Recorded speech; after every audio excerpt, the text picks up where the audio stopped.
Students, your time has come.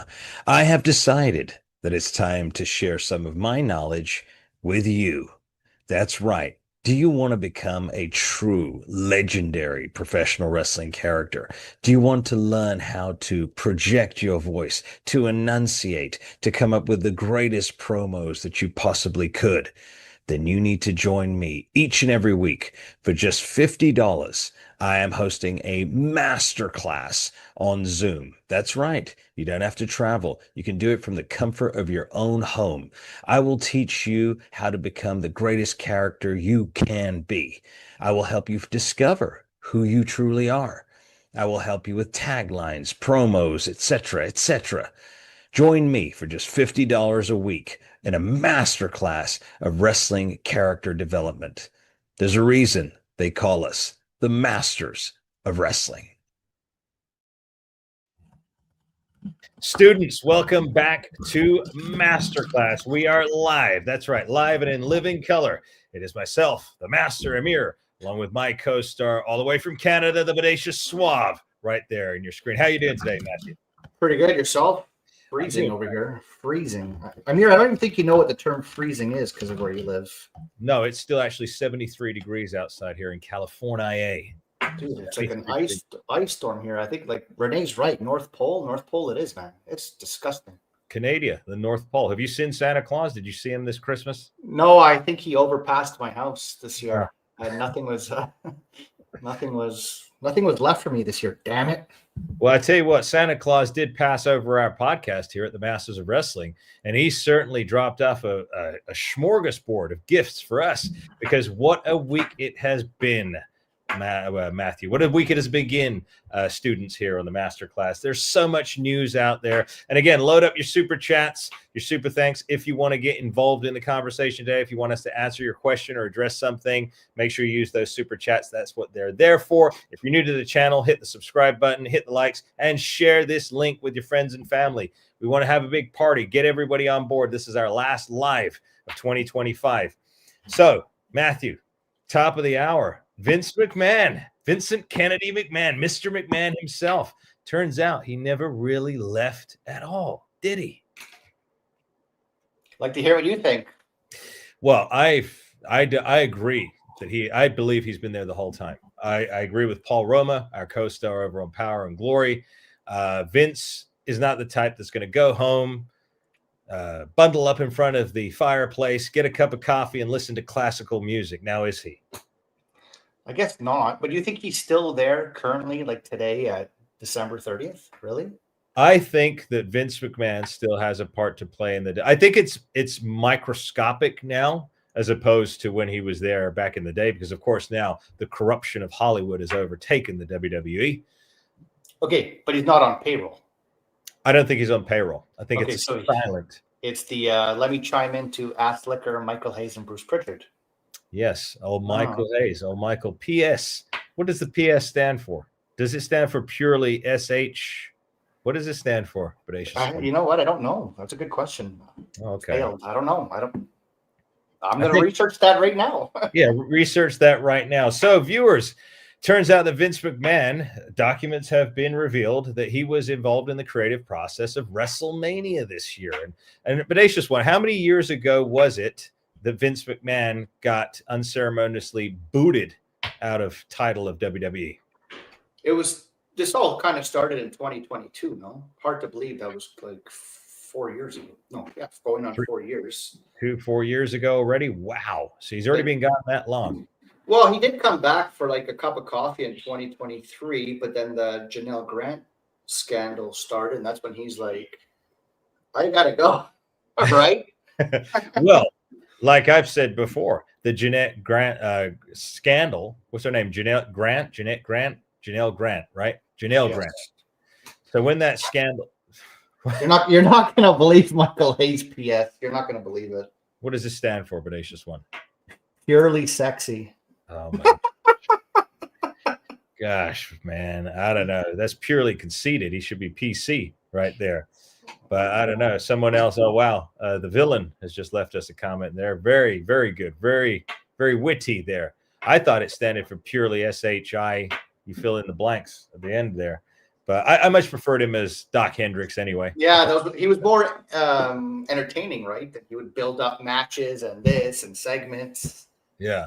I like that character instead of him moonwalking back in the 80s as a little chicken shit. He's got a strange look about him. Strange beard, too. Have you noticed the way he shaves his beard?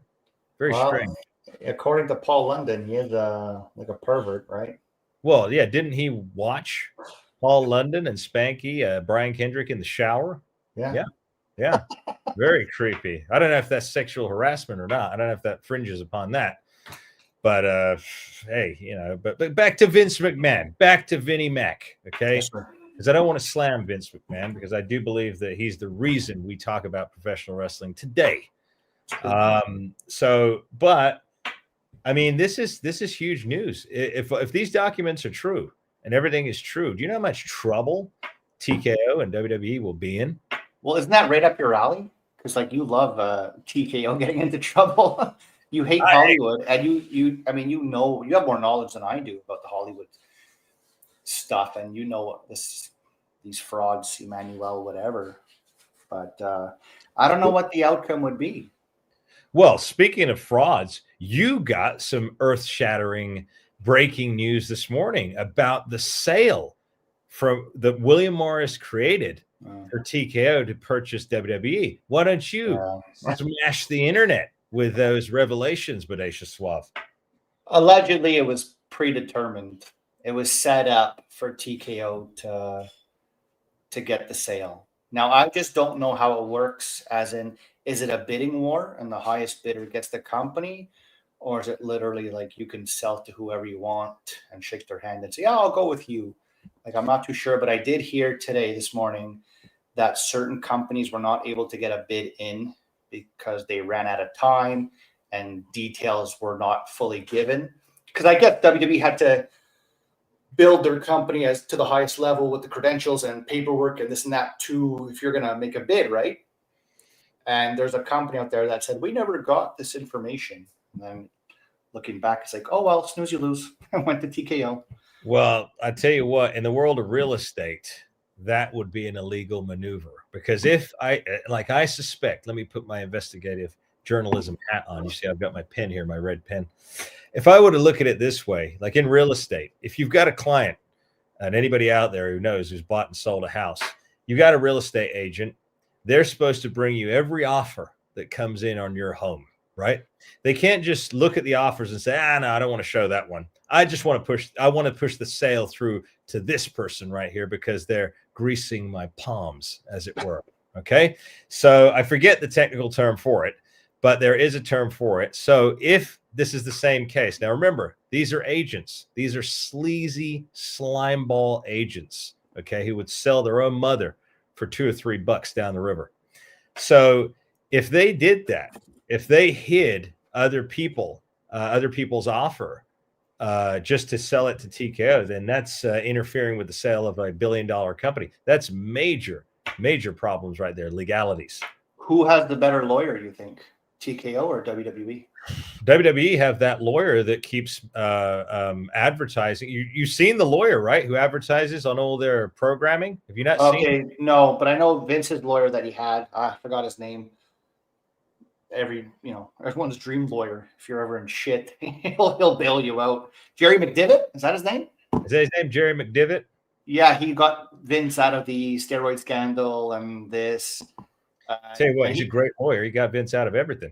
He did. But when the Janelle Grant case happened, he did say, "You're on your own, pal." Like I think he retired. But yeah, that was, I know, WWE's lawyer in the day. I don't know who it is now, but comes down to who would have the better lawyer, right? Yeah. I mean, this is very, very bad stuff that's coming out here. Again, like I said, we don't wish ill upon everybody. This video is made for entertainment purposes only, but we do not wish ill upon anybody. But this is, again, you're talking major legal fraud here to try and sell a company and specifically spearhead it. Again, I don't know the rules of the talent agency world. All I know is, like, again, it's run in a very sleazy manner. Carpetbagger comes to mind. Carpetbaggers. You know what a carpetbagger is, right? Bodacious Suave? Yeah, let's tell the millions and millions of people watching live with us. That's right.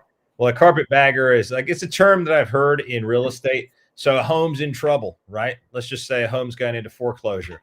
So you get some slime ball that comes along, makes a low ball offer because he knows you're in trouble. So he buys the property off you, turns it around, flips it, makes a cool couple hundred, $300,000, pockets it off your bad day. So again, think of an agent the exact same way. What's the word again you just said? Carpetbagger. Yeah. So I'll take remember, it. It's not that bad. carpetbagger. It's a thing. It's a new thing. No, but for 300 grand, I might try that. I don't care. Call me that. Yeah. Well, again, you will be known as a carpetbagger. You will no longer be the bodacious suave. You'll become the bodacious carpetbagger. I've been called worse. You know, you can tell people in the world of wrestling don't have tough skin, right? But we'll get to that later.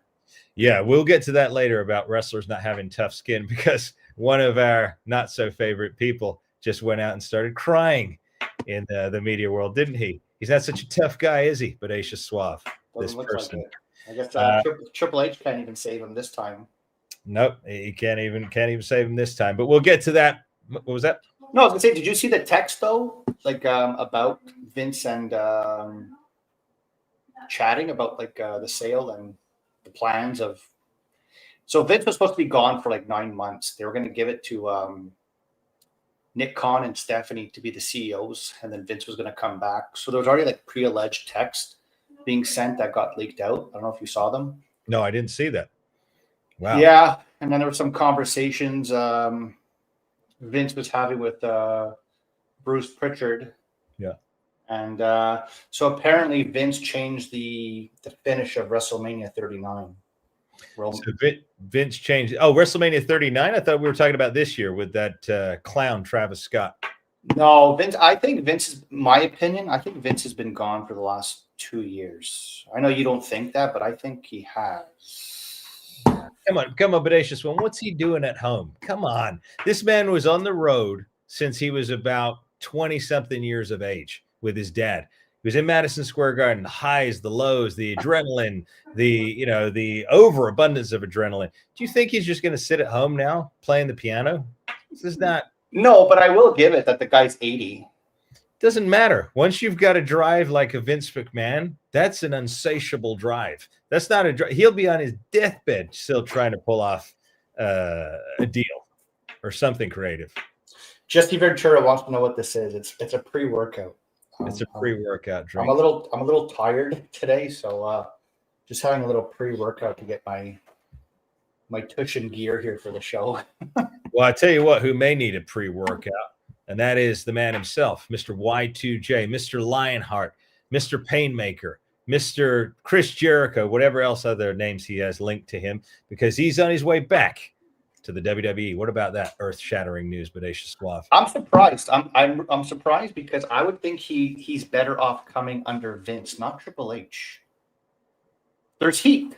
Yeah, guys, help me out. There's heat between these two guys. Yeah, there is. Why would you come back and have Triple H as your boss? I believe he'd bury you. He's not going to let you have creative control. No. Well, TKO are not going to allow that. They're not going to allow Jericho unless Jericho's thinking TKO's the one running the show and he can manipulate them. Unless Jericho just doesn't care anymore. Unless he's just at a point where he just wants to come back in the story. What story? That's true. WWE doesn't really have a story. What story? You have a legacy. You're good. You're one of the best talkers, in my opinion. One of the most entertaining guys. Mm-hmm. But buzz off. You're 55. Go continue with your band Fozzy. I mean, if there's a following for that band, go. Well, it to me, what it says, Bodacious Suave, is the WWE have failed, and we know this, it's a resounding across the world right now, have failed to create bona fide stars. And we are in a very precarious situation right now because we don't have, now John Cena's gone, right? Randy Orton's probably going to go soon. We got people like that. Yes, no, I see a comment come there up on the side. Yes, that is my Uncle Paul, just so you know, Steve. Yes. So yes, there is a resemblance for a reason. But you would accept the offer? Would I accept the offer of what, Bodacious Suave? We Oh, could would be- I accept that offer? No. No, No. there's big things coming in 2026, ladies and gentlemen, with myself, the Master Amir, and some companies out there. So we'll keep you posted. Make sure you subscribe, like, and do all that stuff. And follow me on Instagram at the Master Amir to see all the goings on, because that's going to be big news in 2026. But aside from that, I want to get back to this topic here. Chris Jericho.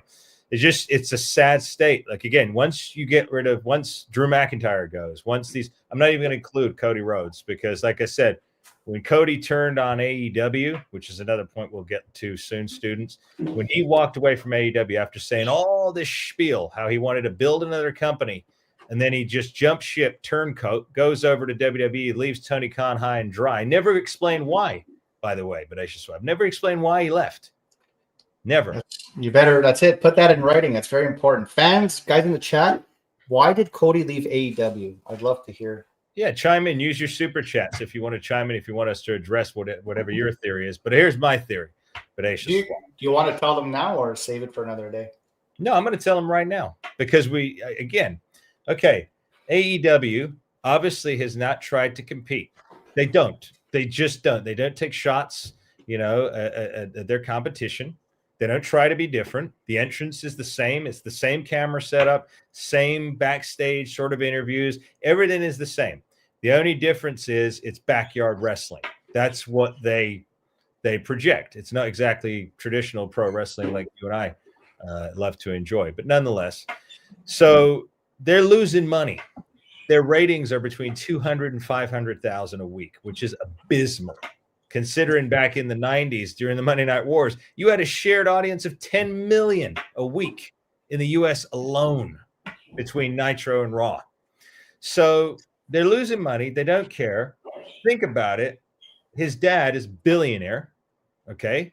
Tony Khan's dad's a billionaire. Tony Khan has come out many times and said, I just used to love playing with my wrestling action figures.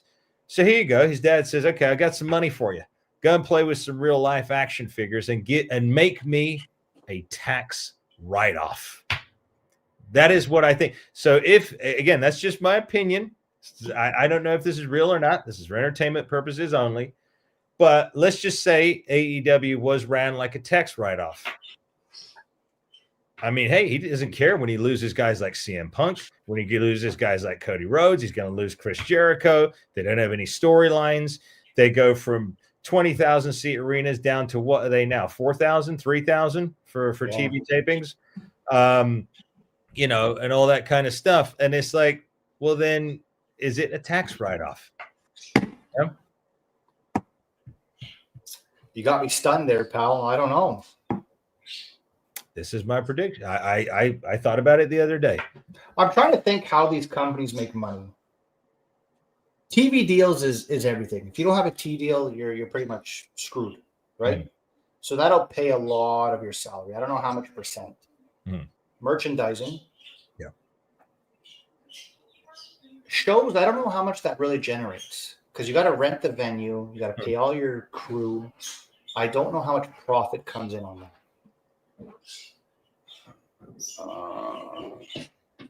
Okay, you have streaming now. So that's where I think WWE is making all their money. TV. Because they don't run house shows no more. House shows are done. No. So you do your Monday Night Raw and your Friday Night SmackDown. Okay, you cash in a little bit. They're making money off YouTube for sure. Because they constantly have content. And look how smart they are. They have their own YouTube, like podcast. WWE Vault. They have The Undertaker, of course, who kicked his original podcaster in the teeth and then went over with his wife. I was hoping you wouldn't bring that up. Like, okay, well, just stating. But what I'm saying is, like, Bruce Pritchard has a podcast, Stephanie McMahon has a podcast, Undertaker has a podcast. So they're generating big numbers, which gives you revenue if you have a lot of views. Am I right or am I wrong? You're right. Okay. Can you imagine if you had to buy pay-per-views like back in the 90s? They wouldn't sell nothing. So they wouldn't. So they were smart. I mean, the world moved on, moved on to lucrative TV deals, and that's how they're making all their freaking money. Yeah, because let's face it, right now, if Tony Khan and AEW did not have a TV deal, they'd be out on their ass. And no White Castle is going to save them either with their I was disgusting I was burgers. just gonna bring that up and say, well, no, they just got another sponsor. Sponsors help. Well, let's just okay. If it was a bigger company, Bodacious Suave, like again, you're talking to the fast food world here, right? McDonald's. Your favorite. No, I don't eat fast food, but anyway, McDonald's, in places like that. So you go for White Castle. When I first heard it, I didn't even know what White Castle was. I never heard of it. I do own a White Castle I back. was gonna say, I thought it was someone's legit home, right? Yeah, I thought it was someone's legit home. And then I found out from our dear buddy, our co-star over on Power and Glory, Paul Roma, that White Castle is basically you go there and you're going to end up in the bathroom, go into the bathroom because of the food they serve. That's how bad it is. So again, is it such a big deal? Is it? No, I guess not. But I mean, I'm trying to be Mr. Positive here since you're so negative here. And I'm not. I'm just stating facts. I'm not no, being. you're right. But I'm just saying, a sponsor's a sponsor, and if it helps something, I don't know. I don't know how much they're giving. Probably little or nothing. I saw their atrocious commercial the other day with that woman. Well, what if she took your order? I wouldn't want her touching my. Probably disgusting. She probably doesn't wash her hands. You know what I mean? She's with her phony British accent there. But again, it shows. Okay, that aside, let's talk about that commercial for a bit. Students, I'm sure you've seen it now. The White Castle AEW commercial for their new bacon burger meal or some nonsense like that. Well, who's leading that? Who's leading that trailer? Who's leading that commercial? It's not MJF. It's not Kenny Omega. It's not the young buckaroos or the middle-aged buckaroos now. It is Tony Storm. So is AEW now focusing on the women's division more than the men's division, putting her at the helm of this? I don't know. No, I think she's incredibly over in the company.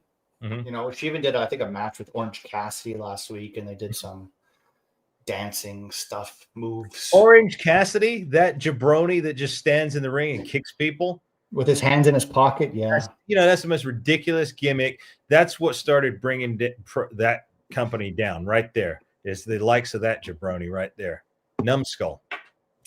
Yeah, I agree, Amir. But what do you want? We're not in. I agree with you 100%. I get mad. I get mad. I can't believe I'm talking about this.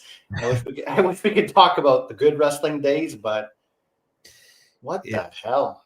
Yeah, a lot has changed, and that's another segue we have here going into what the dollar store Sam Smith, Mr. Becky Lynch himself. Okay, I have just a question. Sorry, Amir. Yeah. Like, who in the hell is approving this stuff in the ring? Okay. Yeah. Orange Cassidy with your hands in your pockets and doing these little kicks. It's a little old now, like it was old the minute he came out doing it. Sure. It could be something new, flavor of the week, and something different people haven't seen. But who the hell is saying, okay, I want you to do this? Rene Dupree, you know how much shit he got in for doing the French tickler? And that was a good little move. It was kind of reminded me of the model, Rick Martel, when he used that's where it came from. Yeah. But John Yates and Michael Hayes were giving him shit since nobody wants to see your effing dance anymore. Well, then it just goes to show you how immaturity has plagued pro wrestling over the last 20 years, that now it's passable for a guy to come out and just put his hands in his pockets and do stupid little. Well, you know what that did? That further buried kayfabe even more, because the guy who's right? Yeah, exactly. If it's a fight, because wrestling is supposed to be a bar fight. Right, exactly. Does this crap happen? It all goes back to that choreographed crap, which of course you and I know with our buddies we talk to, we don't believe in this, mapping out every single move. We like to call it in the ring, like it was done in the good old days, because that's believable. If you see a guy in the ring and he's got to think for a second, what am I going to do next to put this guy down? Instead of thinking, okay, act 1, act 2, act 3. Okay, I'm going to go from this. Oh, and then I'm going to punch you. Yeah, I remember we said that backstage. Then I'm going to punch you. Then you're going to duck. Then I'm going to turn around and do a clothesline. They're always in their head. And now people see it on the screen. They're waiting for somebody to do a body cross. They're waiting for these moves now. And this is the problem. But then again, to further bury kayfabe, it looks like we got a little bit of a heckler in the group there. No, it was meant to be a fight. It was meant to be a fight the way it was done in the entertainment world. So, but yeah, it's not gymnastics. It's not Cirque du Soleil. We've expressed that many times before. But yeah, I mean, Orange Cassidy, again, another one who helped destroy kayfabe all the more right there. You think Jericho's pretty good at gymnastics at 55 years old? Jericho does that moonsault off the rope, doesn't he? The rope. Okay. Amir, don't fool me. The rope does it for you. Yeah. You just have to have the courage to do it. I can do it. Listen, I think Chris Jericho, again, is one of the greats. I would not say the greatest of all time. I think that's been way overused.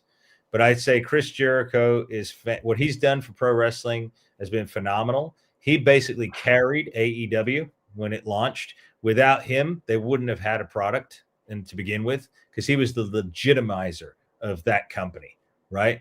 The Young Bucks, they'd only done, yes, Hogan is. Salut, oui, bonsoir. I'm saying hello to our French contingent there. Salut, Matt. Yep. And also, I want to give a shout out to Red Fox, one of our residents. I love this guy, Red Fox. He uses the super chats. He asks us questions. He does it the right way. He engages. He is a top guy. So shout out to Red Fox. Amir, fast question for you. I know you're like 5 for 5 on the questions I ask you, but let's try and stump you here before 2026 comes in.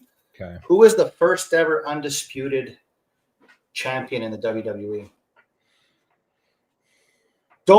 It was Chris Jericho. Okay, you got it. It was Chris Jericho after WrestleMania X8. WrestleMania X8. So to go back to your point of how he did stuff for AEW, he also did stuff for WWE back in the day. Mm-hmm. He was also the only guy that can go on the mic with The Rock. Chris Jericho is phenomenal. Okay. He's good, but it's like, come on, pass the torch already. Time-honored tradition. But the thing is, they can't pass the torch because these little guys that are coming up behind them, for the most part, again, they're content playing video games in the locker room. But the midget wrestlers? I don't know what you want to call them, but they play video games backstage. They think the wrestling is a video game match where they can keep coming up. They don't know how to sell. They don't know how to tell a story. But Aisha Swaff. So again, how can he pass the torch to who? Who can take that torch? Think about it. No, you're right. I don't think he's going to give it anyway. He's kind of a little bit of a politicker. Yeah. I don't think he's the ideal role model. I just saw one of our loyal viewers here said that bring back weight divisions. Absolutely, 100%. There needs to be a cruiserweight division. Again, a guy like Kenny Omega is not a heavyweight, all right? So put him in the cruiser. Now, again, you put Kenny, again, nothing against Kenny. Great performer, right? Okay, one of the best, probably the best that AEW has left, if he's still there. I don't know if he's still there. But again, back in the day, would you have seen Hulk Hogan against Kenny Omega? Absolutely not. Wouldn't have happened, right? No. So, some of these guys that are flipping around, they don't need to. They got it. Speaking of weight class, I think your buddy there, Mr. Beanbag's avoiding shoulder surgery. Oh, he is? Oh, the Beanpole himself, Mr. Dominic Mysterio. Wow. Again, I'm seeing some questions here coming in. If you want to ask a question, hit the super chat. That's what they're there for. We'll bring you up on the screen. We'll give you a shout out, and we will discuss your question live right here. That's what you use the super chats for, and we greatly appreciate that. That helps the world go around. That helps this channel continue to grow, and it helps support us here on the Masters of Wrestling. We greatly appreciate that. Yeah, and we bring guests. Guests aren't cheap, right, Amir?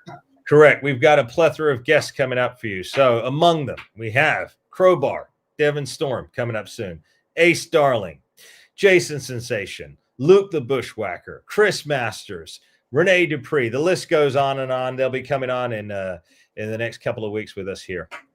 You didn't hear bro? You didn't mention bro? Well, I've got to confirm the date. Okay. But I've got to confirm the date. So we're going to keep that one under hush hush right now. We got a big one coming up in 2026 as well. Again, probably one of the, in fact, in my opinion, the greatest mind in professional wrestling right now. Okay, so he is phenomenal what he's doing for pro wrestling. Hopefully, with his efforts, and we will get back to the old school pro wrestling that we used to rush home to want to watch. Because that's another thing you brought up the other day. We don't even rush home to watch this stuff anymore. We don't even watch it no more. What are you talking about? We don't even watch it. We just see the highlights. We get the news, and we hear rumblings of those that we know. Those that we know in the industry. So we get our inside sources, and all that. But where were we with Chris Jericho? We were talking about young guys. So you can't pass the torch. There's no one to pass it to. Amir, I don't think okay, here, let's go. I'm going to reverse this a little bit. You think WWE is going to give him a low ball offer? Absolutely not. TKO has money falling out of the sky, basically. Yeah, but why? Why throw money away? Like, I'm being dead serious here. Okay, we're going to chat for real. What's your price for a 1-year contract? If you're talking to me? Well, no, your head's up your ass, pal. We know that already. But what do you think Jericho's price is? Realistically, 1 year part-time deal. 1 year part-time deal. There's no way he's coming back for less than $10 million. No Really? way. No way. No way. Okay, that's fine. No way. But why would you even give that amount of money away? Because you're desperate. Yeah, but does that not like hurt your profits? They have so much money, Bodacious Suave. It doesn't. Really? Yeah, they have deals and deals and deals and deals that we don't even know about. All right. The Hollywood system makes and brokers deals between networks and other, financial institutions, sponsorships, all of that stuff. So they have so much money pouring in, probably from sponsors is mostly what's supporting them right now. But they have so much. And of course, the potential sale of WWE to the Saudis upcoming in the next couple of years, we predict. They'll probably pull a WCW and just, you're out. No?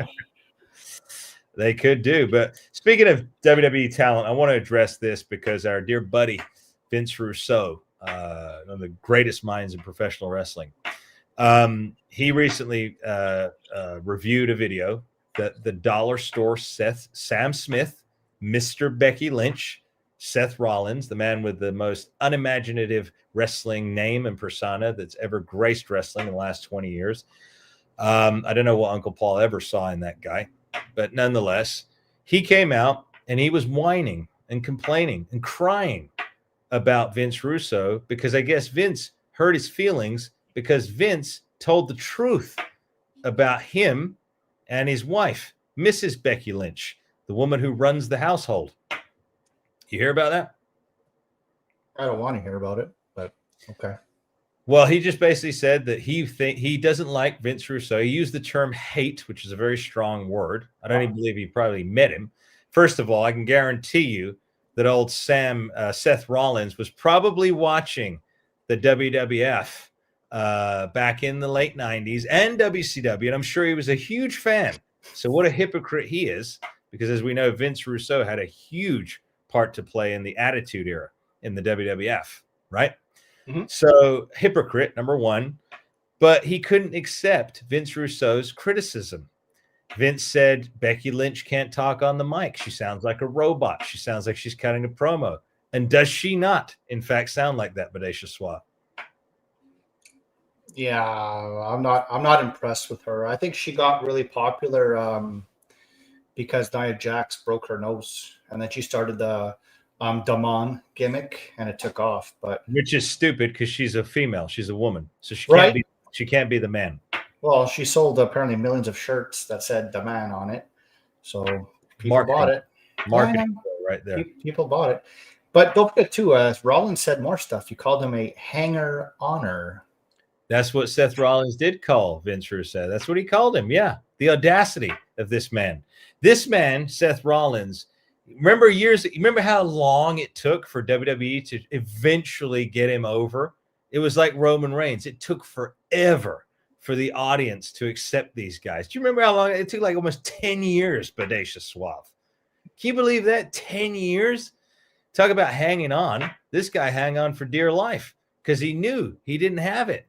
If he left tomorrow, right? If he left tomorrow and went to AEW, I guarantee you he would go straight down. He wouldn't have any, within 6 months, he wouldn't be at the top of that company. The only reason he keeps at the top is because WWE pushed him there. I see one of our viewers there says, yeah, Rollins is over. I don't think so. In his own head, he is.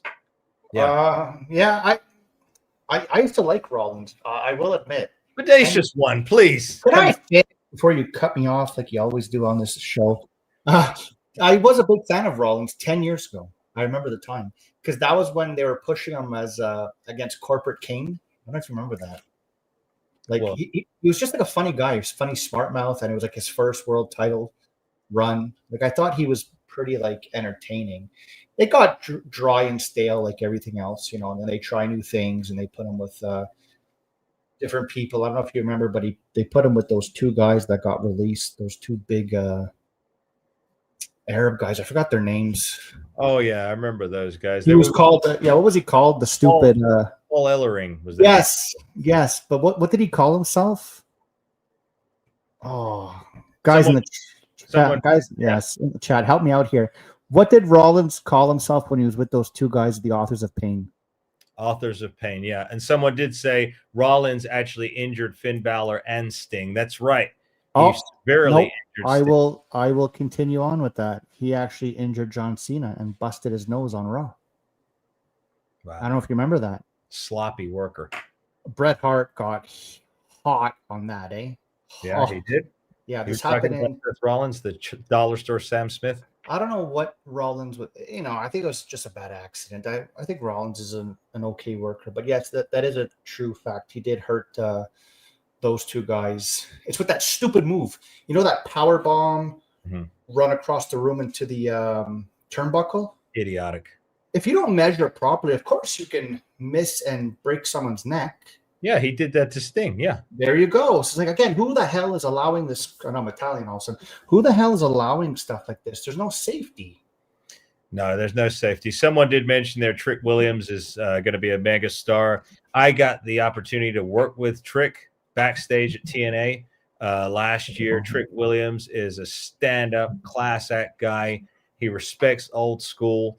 I wish nothing but the best for Trick Williams. I hope to run into him again some point in the near future. Just want to say that. But yeah, in comparison, Trick Williams, Seth Rollins, the two don't even compare. So it was the Messiah, Rollins used to call himself. The Messiah? Yeah, with the Authors of Pain. So what I'm trying to say is Rollins had so many also like gimmicks. The Messiah, what is he now? The Visionary? No, he's Sam Smith. Anybody go and look up Sam Smith, the British singer, a total strange guy. Go and look him up. That's who he's modeled after. Guys, you have to watch this video. It's a 10-minute video. But Rollins? What the hell's wrong with me? Russo was dead on with what he said. Everything was a fact. Yeah. Now, is Rollins a babyface or a heel? From what I know, he's a heel. I guess, but I don't know. I mean, the guy just it doesn't make sense. Because I know what you're going to say. Tell him. Yeah. So he's booked as a heel. Okay. But if fans are cheering you, well, my match booking is not going to work right now.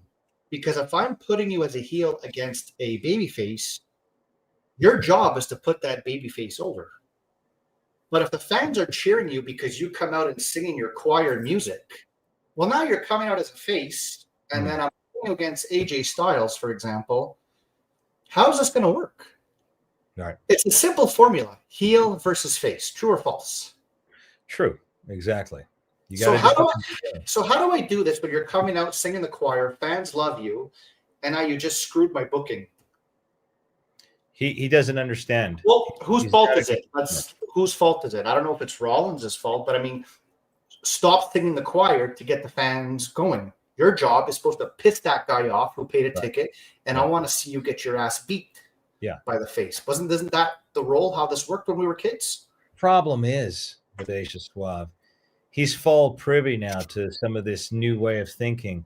Oh, I can't hurt anybody. Oh, I can't offend anybody. Oh, I can't. This is the problem. So he is a people pleaser. He wants to please all the time, even as a heel. You're not supposed to please people as a heel. You're supposed to irritate them and get under their skin. That's the job of a heel. Look at what Roddy Piper did. Look at what Hogan did when he became the NWO Hogan, Hollywood, right? He was, yeah, he was cool to some people, but he still belittled the crowds. Do you remember that ring? It was filled with garbage. Yes. Oh my God. Yeah. Yep. So, hey, if you want to ask a question, use the super chats on YouTube. We will bring you up on the screen live. We will give you a shout out. We will address your question live on the air. That's what we do here. Back to Rollins. Do you think all wrestlers are like that? They're kind of, I mean, I know they're insecure, and I'm not degrading them at all. I mean, that's just how the business kind of shapes you to be insecure because you always want your spot in that. But do you think they're all babies? You know what, though? You're on the independent scene more than I am. Do you kind of see that? Like they're just sensitive? I see some babies out here. Yeah, I've seen some babies, some whiners and crybabies, and afraid, and stuff like that. And no, I don't think it's because they're afraid of their spots. I think it's their personality, period. Seth Rollins, what is he, 40 now? 41? He's got to be 41 at least now, okay? So that means he grew up in a day where his dad probably disciplined him like it was back in the day, right? You did something wrong, pow, right? So it's not like he can use the excuse that I grew up in this place where, oh no, instead of my dad shouting at me, they sat me down and tried to psychoanalyze me, right? So he has no excuse. So obviously he's just got a weak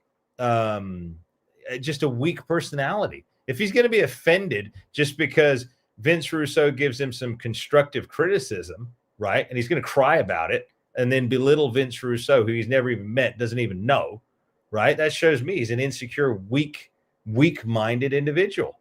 He lashes out at people all the time, Seth Rollins, all the time. People he's never met. Moving on. Well, moving on. I'm sure there are plenty of them out there, Bodacious Suave. It seems to be the consensus, which could be why the competition between the two companies doesn't really exist. That's why AEW doesn't really fire shots at WWE. TNA have jumped into the WWE bandwagon. I mean, what is this? Competition is a necessity for a company, for a business, for a product to grow and expand and get better. It doesn't if you don't compete. I mean, heck, if you were running in the Olympics, Bodacious Suave, I put it like this, right? You're running, okay? It's the whatever they call them, the hurdles or whatever like that, right? In the Olympics, I don't watch the Olympics. You're gonna turn to the person to your right and say, "Hey, man, I wish you the best." And then you've almost overtaken him. Sheesh, I better not overtake him because I may hurt his feelings. Let me just hang back with him and we'll finish at the same time. This is the nonsense that has bred this kind of lackluster pro wrestling. So I played sports all my life, and I was a baseball player. And if you guys watch MLB today, I know it's different. And some players, you get to first base, and it's like a chit-chat room. Mm-hmm. That drives me bananas. Yeah. It drives me bananas. And when I was playing baseball all the way up to my 20s, I was taught, like, shut your mouth, play the game hard, and you don't talk to your competition. My job is to step on your throat and win this game. Yeah. Yeah. That's how I was raised. Today, it's all about, let's chit chat, this and that, YouTube clips, social media. There's no competition no more. There's no first place. Everyone gets a medal. Everyone's kid's fantastic. Yeah, exactly. It's true. You get an award for just showing up at school, which is ridiculous. You're supposed to show up to school. But what's his name? Cody Rhodes, Guile, Mr. Street Fighter himself, comes out recently at a WWE show. You told me this morning, Bodacious Suave. What does he do? What does he do instead of interacting with the fans? You tell the viewers. He gave a big hug to his, his best friend, CM Punk, who was, for some reason, sitting front row. Wow. Right? And just gave him this big, cheesy hug, and they were laughing like little schoolgirls. And I was Right. just, it just bothered me because I thought that had nothing to do with the show. And you know what? In life, you can really boost someone's spirit. Why didn't Cody just give a hug to a kid? Who Or paid slap, hard, whose family right? paid money to be there. Right? Or slap someone's hand. You Yeah. can really make someone's day by doing that. You really can. Yeah. No. Instead, we're going to do this for YouTube videos, and then you're going to film it and say, ah, look how funny they were. No, it's just so stupid. These are grown men in their 40s acting like teenagers. Almost 50, Seth. Embarrassing. It's embarrassing. Fake, tough guys. That's exactly what they are. Yeah, it's true. Where is the CM Punk that came onto the platform 10, 15 years ago? Where is that guy? I don't see a shred of that guy left in this new CM Punk. Let's call him comfortable. I don't know. Come up with a name for him. I don't know. I don't know nothing about him just because I'm not interested. And guys in the chat, feel free to chime in here, whatever. I don't know nothing about him. Obviously, he's not tough. And I'm not saying I'm the toughest guy out there, but. No, we're not challenging anybody here. No, I'm not. But I mean, listen, the guy has a set of, nards on him to go into the UFC for sure. But I find from what I heard from our friends and other people in the business, he seems like a total like lick ass guy.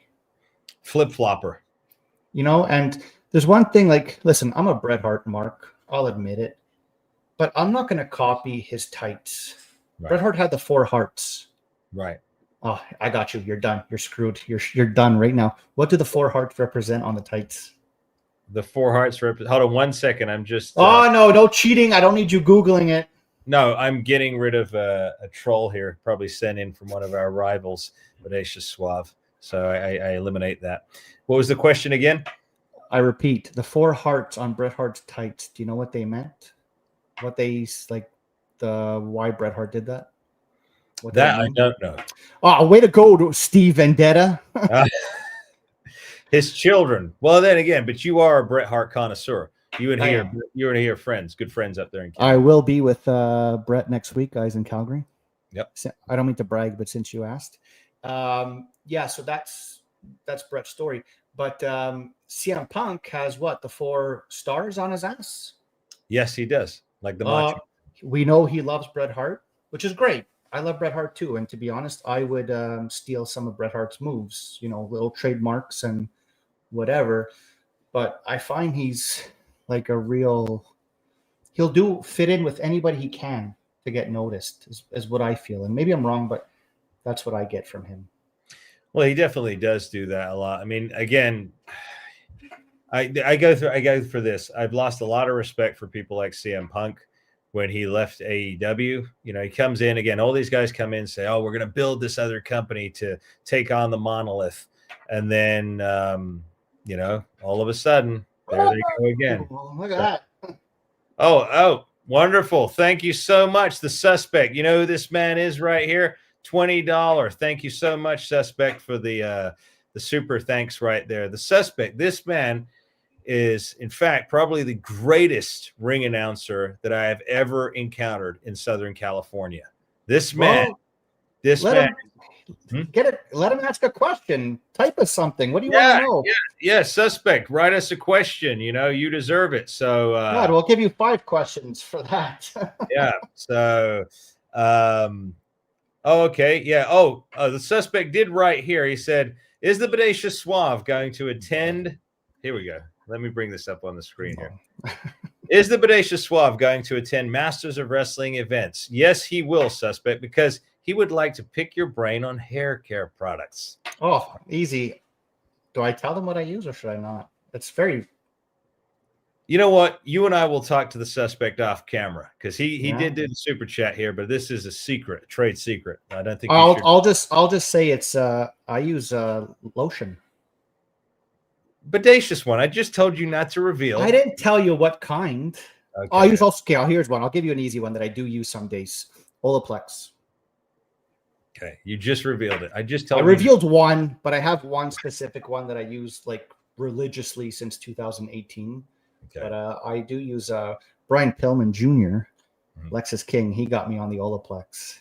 Okay. Yeah, he's another buddy of ours, Lexus King. But of course, he's under WWE contract now, so don't Yeah. expect to see him here anytime soon, No. students. But yeah, the suspect will be our ring announcer for the Masters of Wrestling when we go live. That's right, ladies and gentlemen. The Masters of Wrestling are producing wrestling shows in the Southern California area. We will have former WWE superstars on the card. Only the cream of the crop will be on that show. And yes, the Bodacious Swab will be there. So as soon as we get closer to that launch date, we will let you know, because each episode will be filmed. It will be proper TV style pro wrestling. So, yeah. So CM Punk, I don't have that much great things to say. I think he's kind of like a ripoff.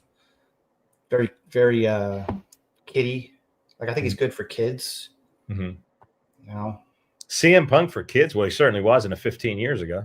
Well, 15 years ago, pal. But now with these stupid storylines of friendship bracelets and hugging Cody Rhodes, I mean, come on, this is for literally children. You know what it is? You know what it was? Remember he had that disgusting, it looked like he had a booger right on his lip the whole time when he had that ring in his friggin' lip, CM Punk. Well, he was hardcore back then, no? A hardcore, but apparently straight edge. So I always That's it. it's like, when they hook a fish, okay? It's just weird. The irony was he was hooked then, now he's unhooked, but yet he's technically hooked because now he's the corporate Punk. So he should actually change his last name. He shouldn't be called Punk anymore. Well, it would confuse the fans if they change it. Just call him CM. I got a question. What corporate do you think? man, corporate man. That's it. The corporate man. Done. Yeah. That's a good gimmick, actually. I tune in to watch CM Punk become the corporate man and come out in a suit and basically embody the old Mr. McMahon character. I'd watch that. Just like Cody Rhodes coming out in a suit for what? It makes no sense, Amir. What are you coming out in a suit for? Especially when you're a heel character? The Miz, what the hell are you guys doing? They just want to be Ric Flair, man. They just want to be the dirtiest player in the game. They just want to be limousine riding, jet flying son of a guns. Oh. They just want to be Joe Rogan status, baby. Remember when I called Ric Flair? Well, I know, but I don't think the fans know. True story, guys. If Amir wants to tell this story. True story. One of the funniest things I've ever known. Thank God I'm not a Ric Flair fan. Didn't you just hang up the phone and start laughing? I started laughing when I talked to him. So I think it was Mario Mancini that ribbed me. He said, "Oh, here's Ric Flair's number. Give him a call. See if he'll come on the podcast." So I gave him a buzz, and he was like, "Yo, what's up, baby?" However he talks with the lisp. Need Jason to reenact the call. Yes, I will. When Jason Sensation comes on, we'll have him reenact the call. And I said, yeah, I do the show. I listed off all the guys I do the show: Rico Constantino, Paul Roma, Mario Mancini. And he was, "Oh yeah, I love those guys, baby." I said, "Yeah, we'd love for you to come on because I know you've had a change recently." This is when he had his problem in the hospital, came out. I think he said he was a Christian. He'd found his faith again. So I said, "I'd love to give you the platform to come on and talk positive." And he goes, "Oh, whoa, baby." He goes, "I'm Joe Rogan status, baby. Woo!" And then he hung up the phone. I said, "What?" I just laughed. I should text him. You should have called back and said, "I'm so sorry, Rick. Sorry, we got disconnected there. Carry on." Yeah, exactly. I say, "Hey, so let me call you back. I know we were talking a year ago, but let me just rehash what we were saying right there." So, but yeah, so Ric Flair. And again, he was in the headlines last week because he left an awful message for a couple that were about to get married. They paid him good money on Cameo, right? Okay. Paid him a lot of money to give him a message. And instead of wishing them a good, happy marriage, he basically told the guy to not get married because she'll get half of everything. Well, Ric Flair knows that very well because he's been married and divorced I don't know how many times because of his probably promiscuous, adulterous lifestyle.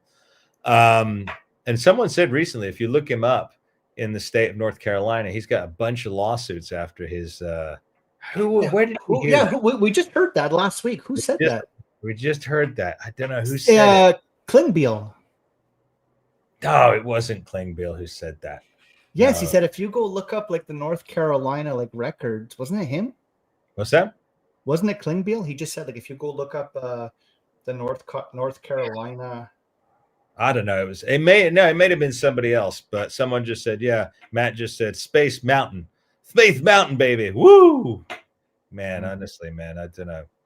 Crazy stuff. But Matthew, you've got some more Oh news God. for us. Yeah, I got a little ideas I had today. Okay.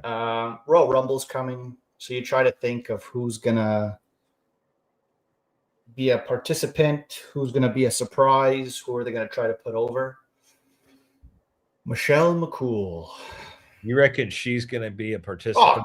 Oh, I listen. forgot there was a women's Royal Rumble. I don't know. I don't watch the Royal Rumbles anymore. Well, that's because you like to watch the guys in their underwear, but you know. That's okay. not even the case. Just suave. Goodness gracious. Moving on. When I compete, I wear tights. I wear long pants. You know, of course, I'm a gentleman. Why would I be wearing trunks? But anyway, continue as you were saying. No, I just wonder. I just have a, is it possible? Because she was on. She does a podcast with Taker, and I think it was about a month ago. They all say it. I'd like to have one more run. Okay. Right. Could this just be the time for her run because Royal Rumble's coming? So this is a way to introduce her. Now I don't expect the fans to cheer when she comes out. That's me. She's going to get a. If she plans on coming out, let me make this statement and let me make this perfectly clear. If Michelle McCool plans on coming and competing in the Royal Rumble, she needs to eat some sandwiches, some meat, and some carbs, much like Becky Lynch. That's all I got to say about that. Yeah. So, because, that ring's hard. Those ropes are hard. And if you. But Undertaker's your man. You can, don't have to take any bumps. You get the number 30 spot. You just lift someone's shoes over the rope and you win and you point at the big sign. Let's point this to our viewers. Again, hit a super chat. Let us know. We'll call you up on the screen. Who do you think is going to come back for the Royal Rumble? Because it's not going to be just Jericho, Bodacious Suave. It's not just going to be him. No. For the men, honestly, I don't know yet because I believe there's already 30 Samoans. But there's 30 Samoans in the Royal Rumble? Well, isn't there 30 Samoans in the freaking company already? The whole family dynasty's like. That's true. There are a lot of the Samoan family are under the WWE banner. Is The Rock still involved in the WWE? I mean, because he's been absent since he was diagnosed with an illness. So he's on the board of directors, and I heard his daughter's pregnant. Ooh. His daughter is. Don't get me started. Don't get me started. We're not even going to go there. We're not going to go there, viewers. Yeah, I'm not even going to go there. That one is a little bit too. But back to my Michelle Cool, whatever story. You would have to book her as a heel.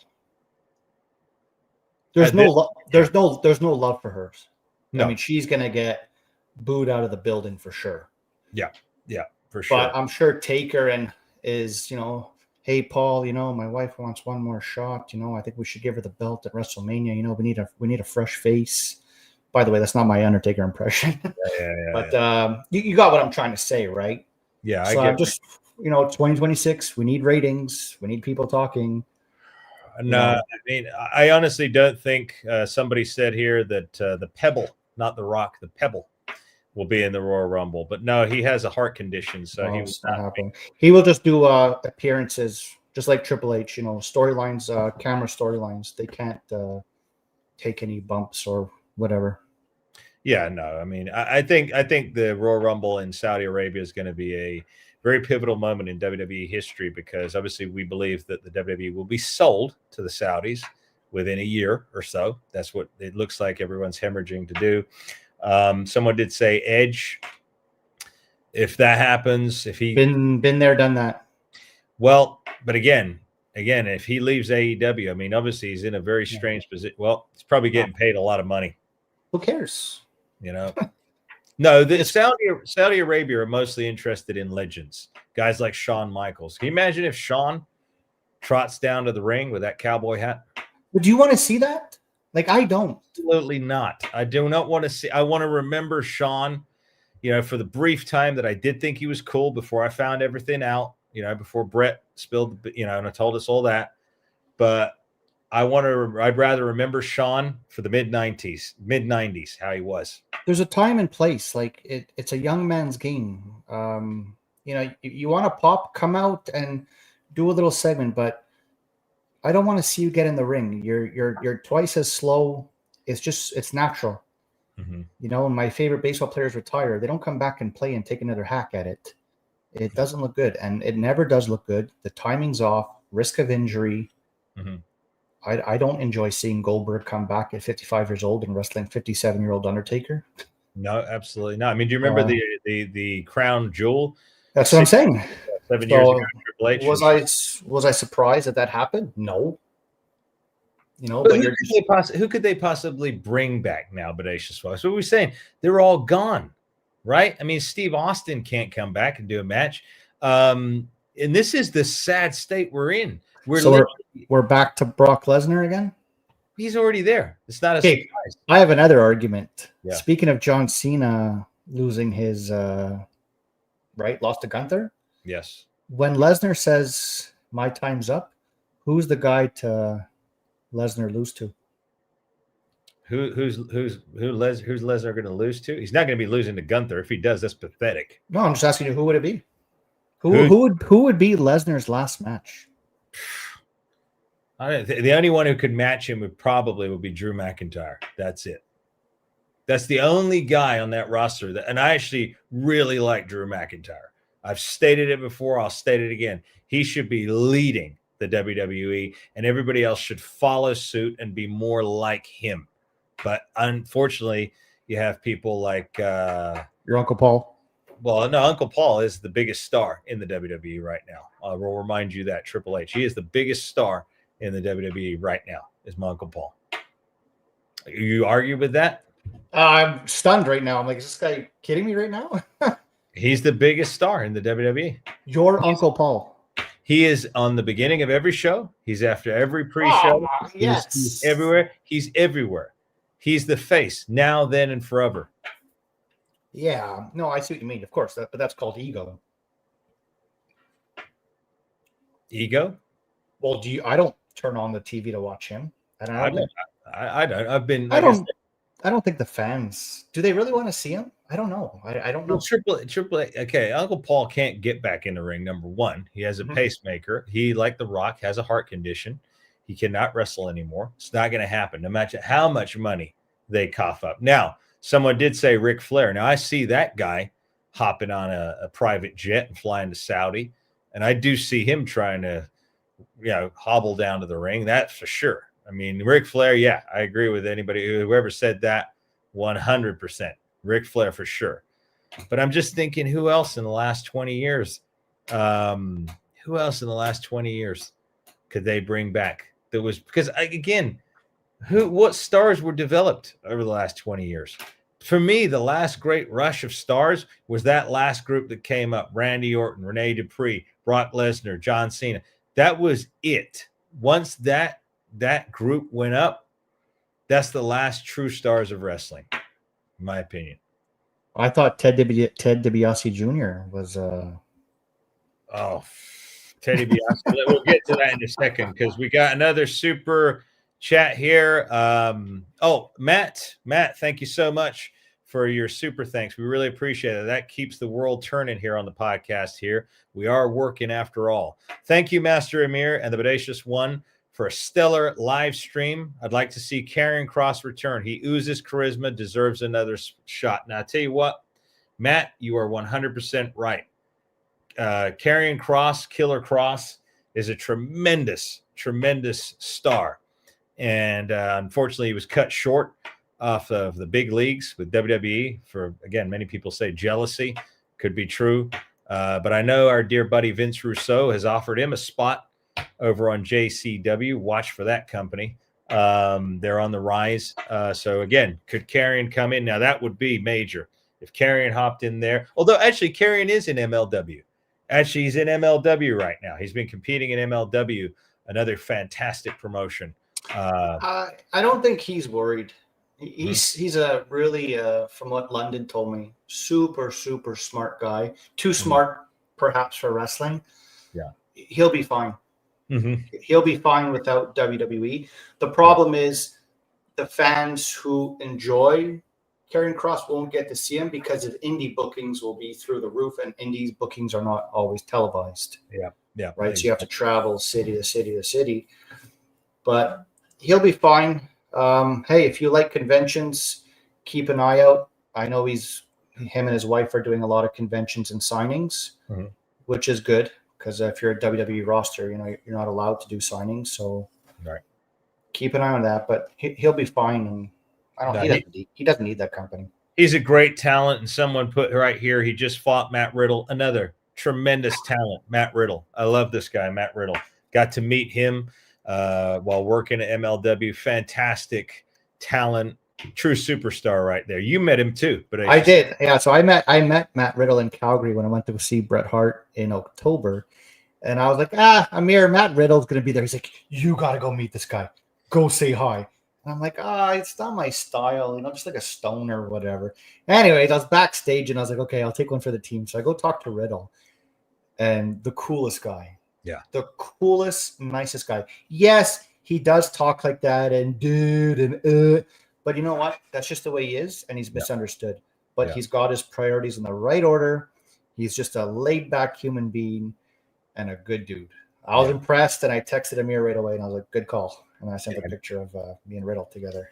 Yeah, he's a fantastic performer, fantastic guy. And again, there's a guy, one of the first things that impressed upon me, ego aside, walks around, talks to everybody. How you doing, man? Nice to meet you, etc., etc. No blockade up around this guy. This guy's a class act, which goes into what we were talking about with Seth Rollins earlier, Sam Smith wannabe.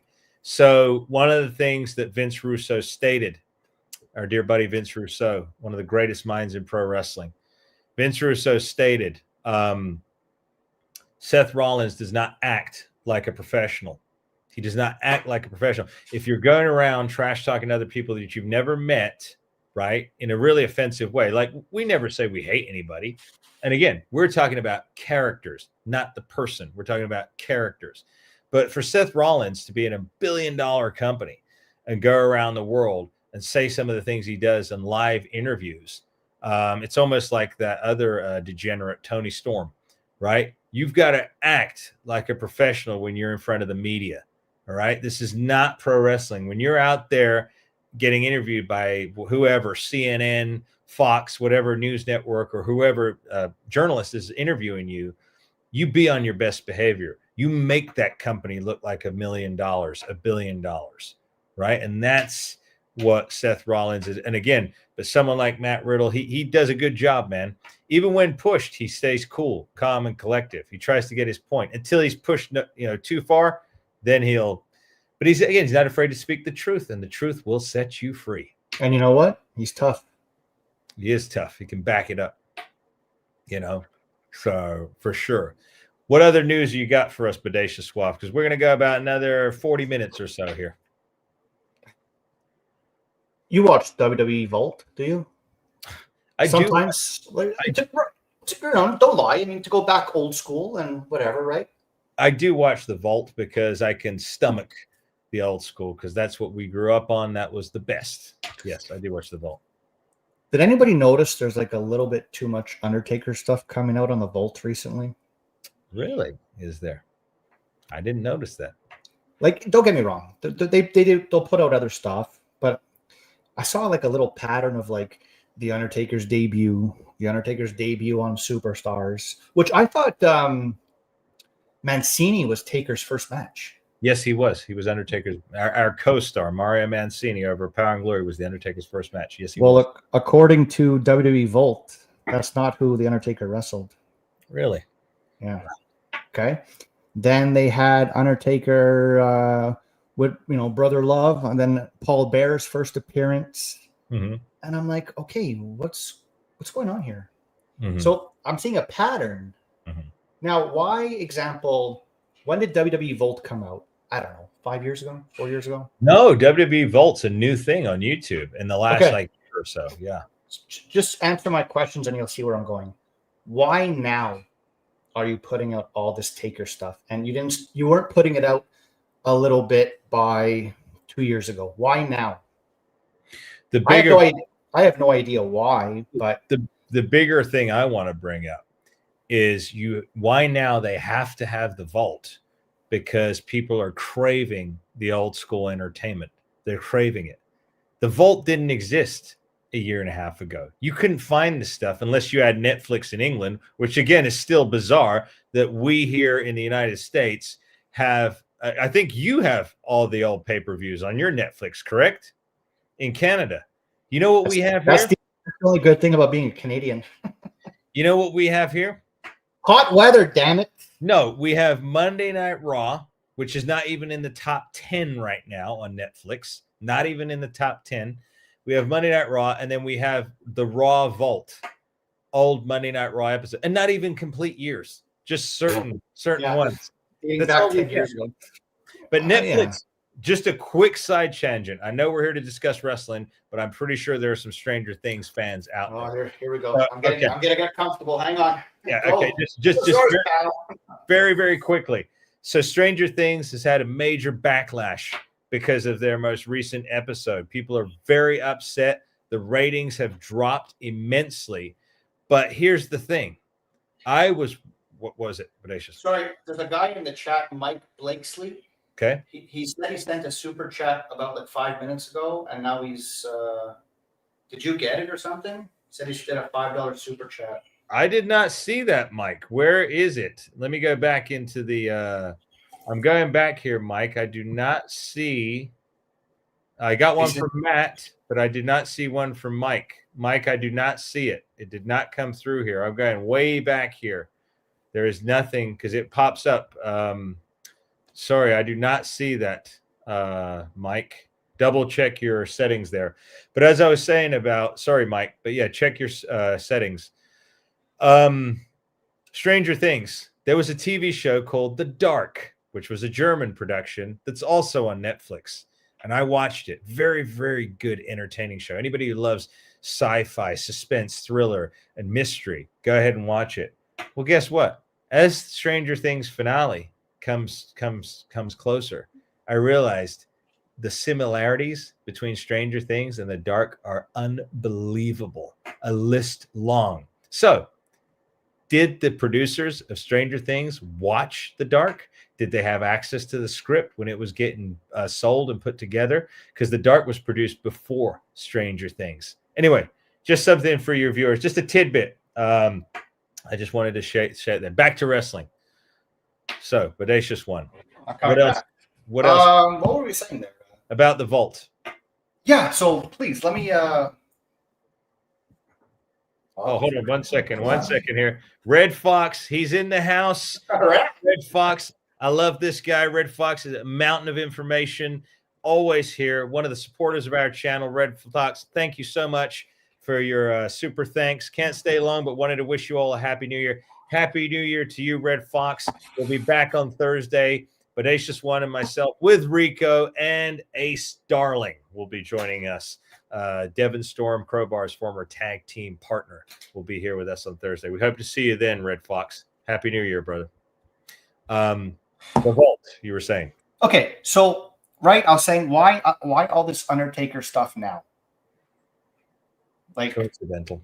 No, it's not. Come on. You want to know why? Because Undertaker is part of the crew now and is part of WWE. Who are the scumbags that always need to be on the top? HBK, Shawn Michaels, Undertaker, Pritchard. Bruce Pritchard, who just made his return, did he not? It's always these four you're going to see on top. Well, they can't be there forever because one day the final bell will ring for all of us. So they won't be there forever. You know? Nice work there, Amir. Nice work. I'm just saying. Yeah, I hate to be the bearer of bad news or truth, rather, but I am. You're doing great at that. Way to kill the show, eh? Look at that. I don't know, Anyway, but I do. That was my thing. I just noticed there was a lot of Undertaker stuff coming out, and I was like, "Oh well, big surprise." He worked for them, so we got to promote him left and right. I do see somebody mention there MJF. Now here's a stickler right here. MJF. Now, you and I have talked about this. He recently came out and tried to slam Bret Hart, which was a huge mistake. Disrespect. It's okay. There's nothing to it, Amir. I wouldn't even mention nothing to it because he's in nothing. But anyway, well, MJF. I know the whole situation. Okay. Because I was at the Bret Hart thing with Johnny Ipro. Mhm. And people were just, Johnny Ipro was asking a question saying, shout out to Johnny Ipro, by the way, was asking, hey, who would you like to wrestle? That you didn't. And of course, you do that. Once you open questions, fans start chiming in, right? And a fan yelled out and said MJF. And Bret Hart said, who's MJF? Right. And everyone laughed. And then Johnny Ipro said, oh, it's an AEW wrestler. And Bret just said, well, I don't watch AEW. Right. You know, so big deal. Yeah. Like, you don't watch AEW. Neither do I. Yeah, MJF is over. But if you legitimately don't watch AEW, how the hell do you know who MJF is? He came in hot and heavy 6-7 years ago. Okay. Interesting. Sorry, what were you going to say, Bodacious One? No, go ahead. Go. He had an interesting shtick to begin with, because again, trying to bring kayfabe back, but then he went overboard with it to the point where now he's again talking about being unprofessional. He's out there and hit send. Did I mess up? I hit that per. No, Mike, it did not send. I still don't see anything here. It's the super chats when you want to ask a question and come on the screen. So it's not the purple crown. It's the super chats on YouTube. No, he's telling little kids to F off. Now that's not what you do as a pro. Okay. That's not being a heel. Roddy Piper didn't go backstage or do conventions and tell little kids to F off. Okay. That's not being creative. That's low hanging fruit. Low hanging fruit. Now his act has become stale, very stale. I think he's a great wrestler.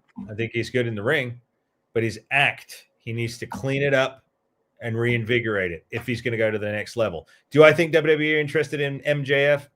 Not a chance. Not at all. I think so. No, he's not on their radar anymore. He's not on their radar anymore. I think when the contract expires, I think they will, just because of he's over and new faces. But he'll have to follow their regime. And I think right now you can run wild on AEW. So you can come out and tell the kid to F off and think it's cool, and your buddies backstage think it's funny, and you guys all get a laugh out of it. High school, teenagers, not grown men. And this is what you and I discuss often. That's what Vince Russo, again, not Vince Russo, sorry, excuse me. But a lot of the guys say, grow up, right? When you're in a professional setting, talk like a grown-up. If you're a man, talk like a man, right? This is not video games. It's not high school. This is a multi-billion-dollar wrestling company, which shows you something. Can you imagine if they did that crap around Vince McMahon in the 90s? Can you imagine what Vince would have done to them? You're fired. Exactly. And he probably would have literally thrown them out of the arena, got them by the neck and tossed them out. That's lack of leadership, Bodacious Suave. So to go back to your MJF, so I didn't even watch the Sean Sapp interview, but I knew where it was going, and I just thought it was a smart ass creative answer on MJF's part for what he said. And I think he said, "Oh well, it's because Bill Goldberg, Bret Hart doesn't know who I am." Yeah.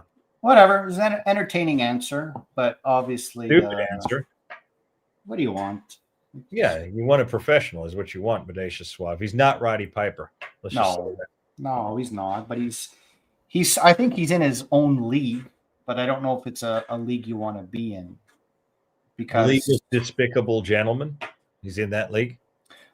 Yeah, and I'm not for it, right? I mean, like, you know, if you're a kid, like, one, how do you cheer for that? And if you're a kid and you have a bad experience at a convention because he's in character and being a prick, that's not a hero, you know, or a good day. And say, hey, Mom, you know, he told me to do well in school, and you know, tapped my baseball hat. Like, he's not that guy. So it's not.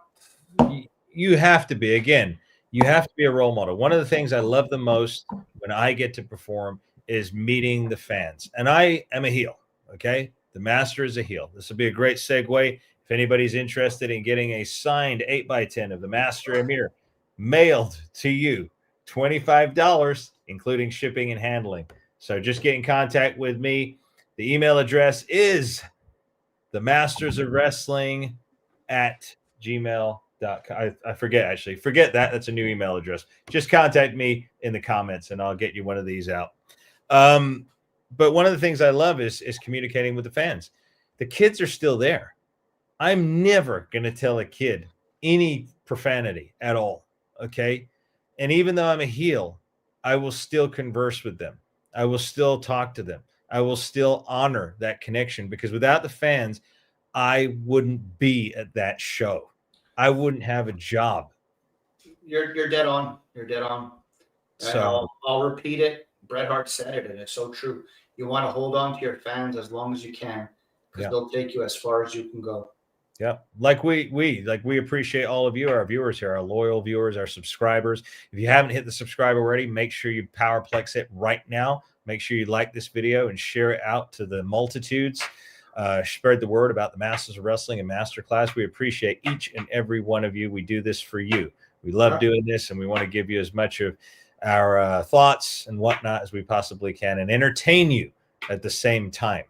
But yeah, MJF certainly does not understand that concept. So what's worse, in your opinion? Telling a kid to F off at a convention, or blowing the kid off and refusing to sign the autograph? I think saying the F word to the kid is far worse, because now you've personalized it.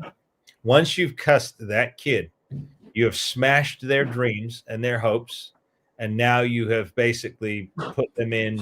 Again, what if this kid is Mike, you've hit a new member. We got a new member right here. So I guess you became a YouTube channel member. You've joined the channel. Thank you, Mike, for becoming a member of the Masters of Wrestling. You can do that for just $4.99 a month, ladies and gentlemen. Just $4.99. Hit the join button on the main page. There, we're going to have some new plethora of new members only videos where we go even harder into certain topics that we can't the rest of the time. Give me 2 pre-workouts and I'll go off on whoever you want. We're gonna have special guests there too. So for sure. What we were talking about, if you were to say F off to a kid, that's gonna say the kid is sick. MJF's not psychic. He's not God. He doesn't know if the kid's got a disease that is terminally ill, and he tells this little kid to F off. What a jerk. Yeah, no, I agree with you, because I think if you're in character and you refuse to sign the autograph, it's kind of expected, right? Because you're like, oh, well, makes sense. He's an a-hole, right? Yeah. And that's what they would do back in the day, like Dr. D. David Schultz, right? That's his job, is to play that mean guy, or else his credibility is right out the window if he's there signing autographs backstage or something. Right. Exactly. So makes sense. Yeah. The world's different, and I think it's a very selfish world. And some people are, not everybody, but some people are. No, 100%. These some people are not, I guess, good human beings. They're just in for themselves, and I don't know. Again, Bret Hart taught me it doesn't hurt to be nice. No, Bret Hart is truly one of the greatest, if not the greatest, that is still with us. I will say he did teach me 3 things, and I told him this in 2022. And he looked at me and he goes, "That'll get you a long way." And I'll never forget that. And I said, "You taught me to tell the truth, stand up for what you believe in, and never sell yourself out." Yeah. And that's the way I live every day. And remember that, students. That's definitely something, words to live by. I think we did a podcast recently, and someone said we need more Bret Harts in professional wrestling right now. And by gosh, we do. I hope that at least I, on my journey, will be contributing to that contingent of people like Bret Hart, because I definitely would mold myself after someone like that, rather than someone who, like an MJF, who's, for lack of a better term, a degenerate, essentially. That's all he is, a degenerate. But nonetheless, moving on. I don't want to give him any more time than he deserves. What other topics are trending and hot in the news right now, Bodacious Squad? You had a pamphlet. You wiped up my agenda. What is your agenda? We already went through it. I think I did pretty well here. I held the show for an hour and 25 minutes. Your turn. You close it out now. Okay. Well, we still got some time. I want to give the viewers a little bit extra time now. Yeah, Again, if you got a super chat, super sticker, write us in. Mike Blake is dead on, and I'm just gonna bring that up because I sent it to you earlier this afternoon, so you can go and watch with your popcorn tonight and with your new PJs that you got. Did you get some Ultimate Warrior pajamas? You said for Christmas. Bodacious Suave, I'm an adult. I'm a man. I did not get Ultimate Warrior pajamas. Don't lie to me. You sent me the picture. You sent me the picture of the tassels and all that, and you're posing. So, anyways, you can watch. The Vault. They did release something today of the Ultimate Warriors, like great moments and all this stuff. And I watched a little bit, and it was funny. He's in like the coffin with Jake the Snake, and they're like in rehearsals. One of the greatest segments ever. Yeah, and Jake the Snake's kind of like, "Okay, are we ready to do this?" And Warrior's like, "Oh." And then, so yeah, you can watch that. So that's true. That came out. Did they show the match against my Uncle Paul from WrestleMania 12? Yes. By the way, Trender leader. Yes. Did he? Did they show the match? I didn't watch that far, but who cares? 55-second match. It was very short, yeah. But again, at the end of the day, Warrior was just coming back. He was a bigger star than Uncle Paul. Was he advertised for that pay-per-view? Or was it just like he showed up and that's how they introduced him? No, and we're going to get the inside scoop because our new co-star over on the Ultimate Truth podcast is going to be launching right here. Mike Tavares, the ultimate source himself. He's a former journalist in pro wrestling. He's been in the business for years. He worked directly with and for the Ultimate Warrior from 1995 till approximately 2000, 2001. All the Warrior University. He was there when the WWE put out a trailer saying the Warrior was coming back right after In Your House 5 in late 95. On the Vault, I did see Warriors like talking about his school. Like, remember Warrior University? And what did he say? Right on the money. What did he say? What did he say? I don't know, because I mean it's pretty funny looking back, and we're older now and all that. But I wonder, would you want to get trained by him as a wrestler? Yes, and I'll tell you why. Or Zor's pal. I don't know if I would. I tell you why. I tell you why I would love to be trained by the Warrior. I didn't say character, eh? I didn't say character. It doesn't matter, because Warrior forced people to become. He was very tough on the kids. I remember seeing the training videos. Did you see the poor kid like at the gym? He's like yelling at the kid. Hey, that breeds better character. Wow, Christ! If I can't lift the 500 pounds, cut me some slack here. I'm 14 years old. Oh yeah, I'm not going to force you to fit 500 pounds. Steve, again, just so you know quickly, and we'll come back to the Ultimate Warrior. I don't know if we can do anything in Toronto. It's just going to be starting out here in Southern California first. But 2026, I'm going to be across the country. We got some stuff in the works with some of the big companies. So I will be out and about as the Master Amir performing and wrestling, along also with my tag team partner on occasion, the Victorians, Gunjack himself, and the Bodacious Suave. We'll be out and about. We'll be in conventions and whatnot next year, won't we, Bodacious One? I'm hoping. Oh, we will be. So we will be for sure. Up in Canada as well. Well, I know I got that Gatineau thing there May 26th. Yeah. So we more than likely will be at that show, wouldn't we, Bodacious One, like we were last year? Yeah. Yeah. So more than likely. But coming back to the Warrior, because he understood character big time. He understood. I mean, again, just watch SummerSlam 88. Biggest pop that night when he came out and took the Intercontinental title from Honky Tonk Man. And again, it's like I said the other day, anybody that says the Warrior can't work, go and watch WrestleMania 6 and go and watch WrestleMania 7. Both of those were 20-plus minute matches that told a compelling story. The Warrior, again, this was in a day when guys didn't rehearse for 25 million times the match beat for beat, which, again, is something I don't like. I will call it on the fly. Let's call it in the ring, okay? Warrior called that in the ring with Savage and with Hogan, and it was a masterpiece, both of those matches. Masterpiece. You're not wrong at all. You're really not wrong. But Warrior and Rude, exactly. Same thing. Yep. yeah, I'm just curious, and we don't know, but just having a discussion here. Didn't Warrior fight Hogan in WCW? Yes, he did. How did that match do? That was awful, but I believe it's because Hogan was severely involved in the whole direction of it because he had creative power in WCW at the time. Okay. And he wanted to get him back for beating him at WrestleMania 6. Are you serious? Like, is that not childish? It is childish, but again, I'm not going to condemn because Hulk Hogan is a legend. I am still sad that he's passed. I respect Hulk Hogan. He's fantastic for pro wrestling, probably one of the largest in life characters of all time in the WWF and WCW. So yeah, God rest his soul. But yeah, there was some backstage crap going on there. Because back then, it's not like today where if they're going to do a program with me and you, I don't think we're going to generate money because we already have guaranteed contracts, right? Correct. Where back then you were paid off if you wrestled and what the house drew. Yeah. Why would you sabotage the match?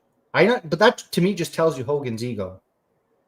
But then again, did Hogan, because remember our dear buddy, Jacques Rougeau, a.k.a. the Mountie, one half of the Quebecers and the Fabulous Rougeau brothers.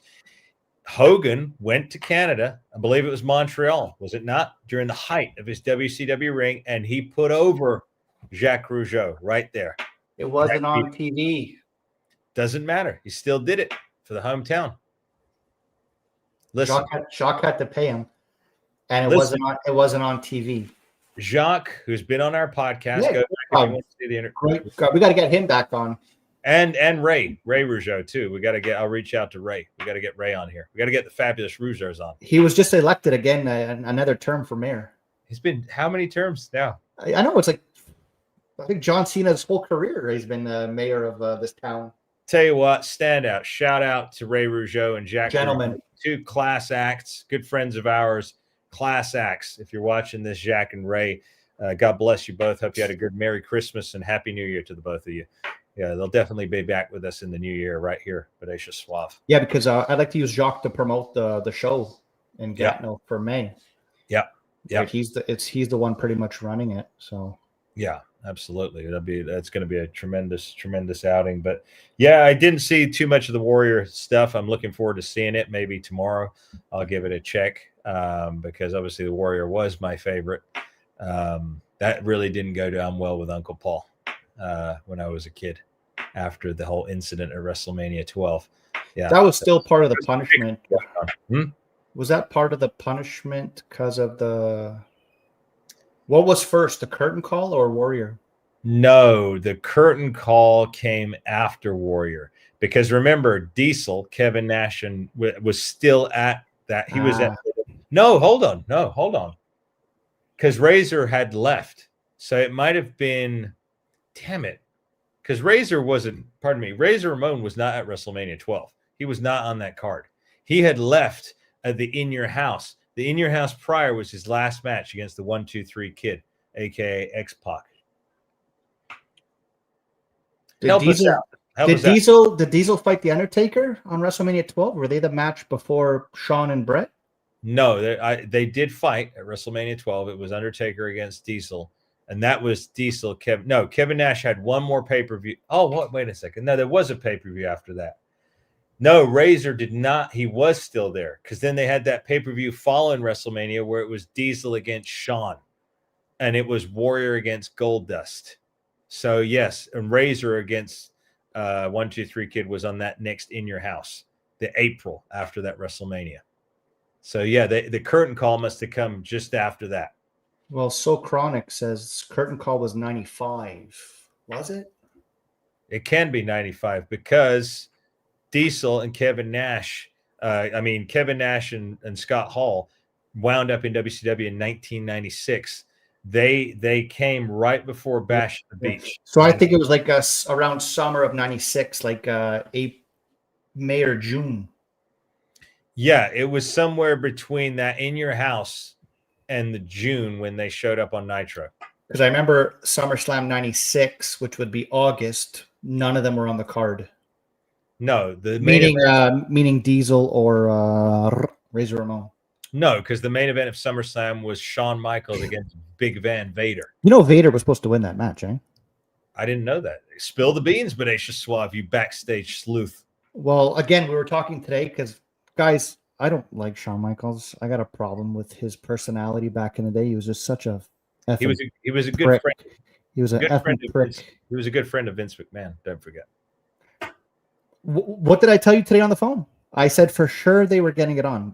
I am convinced. I agree with Bret Hart. They were getting it on, and who cares if they were? Who cares? It doesn't change anyone's life. But Shawn Michaels never got in trouble for nothing. Nothing. Nothing at all. If anybody did what Shawn Michaels was doing on TV, your ass was grass. Yeah. So Vince, from what I heard, was thinking of giving Vader the title, and Shawn Michaels got in Vince's ear and said, no, he's not ready. Mm-hmm. That's how Psycho Sid got it a few months later. Wasn't Sid fantastic? Speaking of Sid. Well, I'd like to give Vader his credit here, right? I mean, he was a big, bad dude, you know? He was good. Stiff. He was stiff and smelly, apparently. He never washed his gear. But he was a great, I mean, like someone just so chronic just put out that he was awesome in WCW. Yeah, he was. WCW, Vader freaking dominated WCW in the early 90s. Again, man, just... So if you go back to SummerSlam 96, you'll hear it. Shawn Michaels yelled. I guess Vader missed a spot when he was supposed to jump off the top rope, and Vader did something. I don't know if he moved. I can't remember. Uh-huh. And Shawn Michaels yelled at him out loud in the ring, "What the F you doing? I told you to stay down." Damn, I'm gonna go back and watch. Talk about professional. Well, Vader could have certainly whipped his ass. He couldn't. He couldn't because you don't touch the golden boy of 96, which was Shawn Michaels. And that's true. He was in Untouchable. He was in one of the Untouchables. He was. That's what they should have called the faction, the Untouchables. Well, no, that's too childish because they were pushing extreme, right? So that's why Degeneration X worked. The suck it, stuffing a sock down your crotch, showing the crack of your ass on TV. Trying to ruin Bret Hart's marriage. Meanwhile, you're sleeping with Sonny, destroying his relationship with Chris Candido, getting Chris Candido fired, getting Tatanka fired, Bam Bam Bigelow fired, Shane Douglas fired, PCO fired. Yeah, great guys. These are great guys. Don't get me started. These are great guys in the world. No, it's true. Shane Douglas, I had the opportunity to meet Shane back in April of this year, and Shane Douglas is a class act. One of the first things I said to him is I said, man, growing up as a kid, I loved the Dean Douglas gimmick. I thought it was fantastic. He said, I loved it too. That's what he said. He goes, I loved it too. But because Vince McMahon I think he tried to screw him. He was paying him very little. And he was trying to really get him to work and pay him for very little. And that's what they ended up parting ways. But Shane Douglas, the Dean Douglas gimmick was fantastic, man. And you mentioned PCO, another great talent, former one half of the Quebecer, Jean-Pierre Lafitte. Great. Still going to this day. There you go. Yeah. So not a good guy back in the day. And, I wish he would have got his clock cleaned by somebody backstage instead of those Marines, because it didn't look like it taught him a lesson. Well, yeah. But he knew he was protected. He must have been very protected. Vince protected him. Nobody else in the locker room protected him, and I know that. Yeah. No. But I heard, remember those two guys, Jacob and Eli Blue, the Harris twins? Yes, I do. Yes. They put Sean up on the wall and said, what'd you say? That's right. They were going to kick his ass, and he started to cry. What happened? You're fired. Yeah, they fired him. Yeah. Because I often wondered, Jacob and Eli Blue, again, great tag team with Uncle Zedekiah. But they came back 2 years later, bald as those bikers, remember? Yeah, they were the DOA, the Disciples of Apocalypse. Yeah. That's when there were so many factions. Remember, Los Baricuas, Savio Vega and all that. Who else was there? Was there a Truth Commission? Bret Hart's idea, by the way. Bret Hart's idea to the Truth Commission. Oh, the Truth Commission. That was Vince. And what happened to the Truth Commission after the 97 screw job? They became the Muppets, the Misfits. Yeah. Ciao. You're gone. You're Yeah. fired. You're fired. We'll keep you, and we'll keep you. Yeah, but then what's the tall guy, Kurgan? He became like a weirdo, and then Earthquake came back as a South Park enthusiast. God rest his soul. Punishment. Yeah, Punishment. strange. Why would you put Earthquake in that role? Earthquake was a solid character Because Earthquake told Vince, "F you, I quit." back in the WCW days before he went to WCW. So then all of a sudden, Earthquake needed a job. Vince doesn't forget these things. You need me? I'll make an ass out of you. Wow, I mean, that's his formula. He does it to everybody, Well, Jim Neidhart too. He was made a fool of when he was who. That didn't last long. That was so dumb. Like everyone knew it was Jim Neidhart. But speaking of Earthquake, and I love Earthquake. I wish WWE would talk about him more. Mm-hmm. But Jason Sensation, by the way, can do a great Earthquake impersonation. Yeah, but has some funny stories about Earthquake. Okay, and will tell you that Earthquake wasn't like happy about that character, and he felt like, come on, I know people would love to see me as Earthquake, but what can you do? Well, we'll certainly get in with Jason Sensation about that right here live on the podcast when Jason joins us, hopefully in a couple of weeks from now. He's out. He's on a vacation right now, let's just say.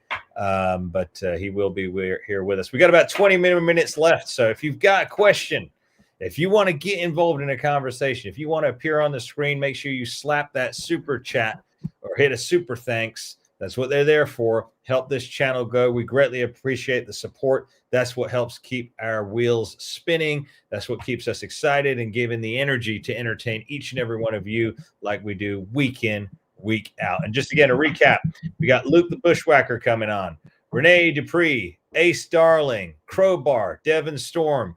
We've got Jason Sensation coming on, Chris Masters down the line. We got quite a few coming on in the next few weeks. They're going to be joining us. Of course, Paul Roma is going to be joining us, Rico Constantino, Mario Mancini, if we can bring him back down to earth, because he's a celebrity now. His head's way too big there, pal, from what I hear.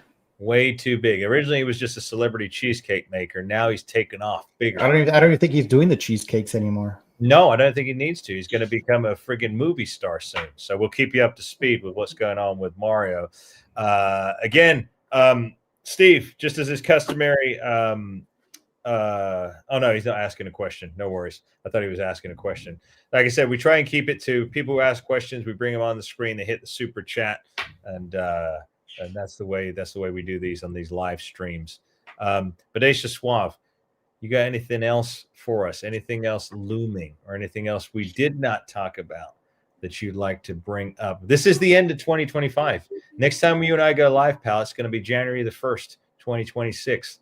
So how are we going to end this epic year? What are we going to talk about for the next 20 minutes here? We don't have to talk about it tonight, but we can gear up and guys can tune in here. But remember we spoke about who would you rather work for, Vince or your Uncle Paul? Right. Who would you rather work for, Vince Russo or Eric Bischoff? Vince Russo, not even a question. Way to build the show, pal. Forget it. No, but I can list the reasons why. But in 20 minutes, or do you want to save it for another day? No, we can go there and we can just ebb and flow. That's how we go here, man. We just ebb and flow. We go where the spirit takes us. Guys, I just want to let you know, doing this show is not easy with Amir. I have to have a book of notes because he just cuts me off and gives all the answers away. So I got to have tons of material here. And as you can see, he just screwed that one up. Well, okay, let's analyze this again. Okay, viewers, again, Eric Bischoff, Vince Russo. Vince Russo is a very, very intelligent man. I'll tell you why. He understands how to write. He's a writer. So he gets to see wrestling from afar. Eric Bischoff, did he not start as a salesman? Bischoff. That's the thing. I don't think Eric knows anything about wrestling. Mm-hmm. And he got really hot because he was licking Hogan's ass. Uh-huh. Right? I mean, I'm not lying. Right? Other than that, I mean, WCW was in the trash. Mm-hmm. They were trying. He was working with what he had and et cetera, but listening to Hogan, and that's what worked. So my answer too would be Russo. But I'm just looking to create an argument and stir things up here. Well, no, I mean, but let's argue for Russo. I mean, look at what Russo's doing. Tremendous things for JCW right now. Turned the viewership like up several notches, big time. He understands TV. Okay. He has, again, he's not, I often say this, people become jaded when they're in there, when they're in the pro wrestling business, especially if they're former wrestlers, right? Oh. They're trying to book, right? So now Vince, his agenda is I want to make this thing better. I want to make it must-see TV. And he's proven it all over. He's doing it right now, right? Now he's had some time away from the business. Obviously, we've heard his podcast. He's a very smart individual. Everything he says adds up, checks out. Everything he says is on point. And I know myself, I wrote movies, TV plays, and all. I did that for 10 years. I was around these sleaze balls in Hollywood. I know what takes place. I know what goes on. I know how to tell a story. I know how to premise something. Act 1, Act 2, Act 3 translates to a match. It's the same thing. Vince understands that. He's an artist. He's a writer. He started off as Vic Venom in the WWF magazine, right? So understanding the fundamentals of what it takes to create a story will make you a great producer for pro wrestling. Eric Bischoff was not a writer. He was a salesman and then a personality on TV who had access to Ted Turner's checkbook. He brought in a bunch of stars and basically recreated the storylines that Vince had already done in the 80s, but just made it look a little bit different in the 90s under WCW. That's all he did. The Mega Powers, remember? They got back together with Miss Elizabeth, all of that. Zeus had a feud with Hogan in WCW, which he'd already done 6 years prior in 1989. So everything he did, the Big Boss Man became the Guardian Angel, right? Another law enforcement or the Big Boss originally. Yeah, Big Bubba and all that stuff. Yeah. So again, Vince Russo revolutionized the WWF alongside Vince McMahon, Pat Patterson, and Gerald Briscoe. They completely turned it around, right? So, hey, again. Yeah, and I think Russo, say what you want about WCW and the Brawl for All. In life, not everything works, right? So I'm not going to put him down for that. I mean, you had an idea, you go for it, you try. Hey, let's try it. It doesn't work, it doesn't work. Right. But I think I respect that man a lot. Mm-hmm. Entertaining, smart. I mean, just guys, take the 10 minutes. If you have the 2 hours to listen to us, take the 10 minutes to listen to Russo today and what he says about Rollins. Yeah. He brings up like 6-7 points, and you can't argue with it. He's completely right. He analyzes the business very well. And again, 20 plus years have gone by since the days of WCW. He has evolved. Obviously, everything evolves. He has gained wisdom and knowledge and everything else. And now when he's coming in, what he's done, and he's created some true competition. He's creating, rather, some true competition now just by a few promos that he's cut in that JCW ring. He's on his way to good things. And like we talked about privately, Bodacious Suave, I, for one, I'm going to throw my hat into that ring. That's for sure. So, yeah. Anybody got any questions? We got about 10, 12 minutes left here on the live chat. If you want to go down in history as being a part of the final live stream we do in 2025, you want your name on the screen, hit a super chat, give us your question or just a comment, whatever it is, hit it right now. We got about 12 minutes left. And again, if you have not hit the subscribe, make sure you subscribe. Make sure you join the channel, become a member for just $4.99 a month. That's it. What is that, Bodacious Suave? A cup of coffee? Maybe a cup of coffee with tax in California, a grande at a Starbucks. That's what it is, a cup of coffee. And I don't drink coffee, so I don't know. Never had a coffee in my life. Never had a poutine in my life. And, I'm drinking coffee right now from the Master's mug right here. When are you putting those out on Shopify and selling those? They will be available soon. I'm going to be selling this particular mug right here. Costs $80 right here, but I'm going to be selling some smaller versions to our viewers out there. So, like I was saying, a cup of coffee. This cup I stole from a comedy show. You're a thief. Let me explain my story there, pal, before you cut me off. So rude, this guy, I know.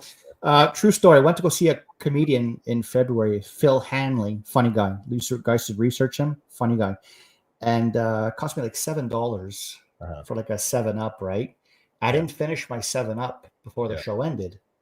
So I was like, well, I'm not throwing my drink out. So I just stuffed it in my pocket and walked out the building. You better hope they're not watching this broadcast right now, Bodacious Suave. I don't need you getting arrested and carted off to the big house. To the I didn't think of that, but if I have that one phone call, I'm going to call you. So yeah, you call me. Again. You'll bail me out, then you'll call your Mancini lawyer, and life's good, man. That's it. Of course, that's it. We're good, man. I got no fear.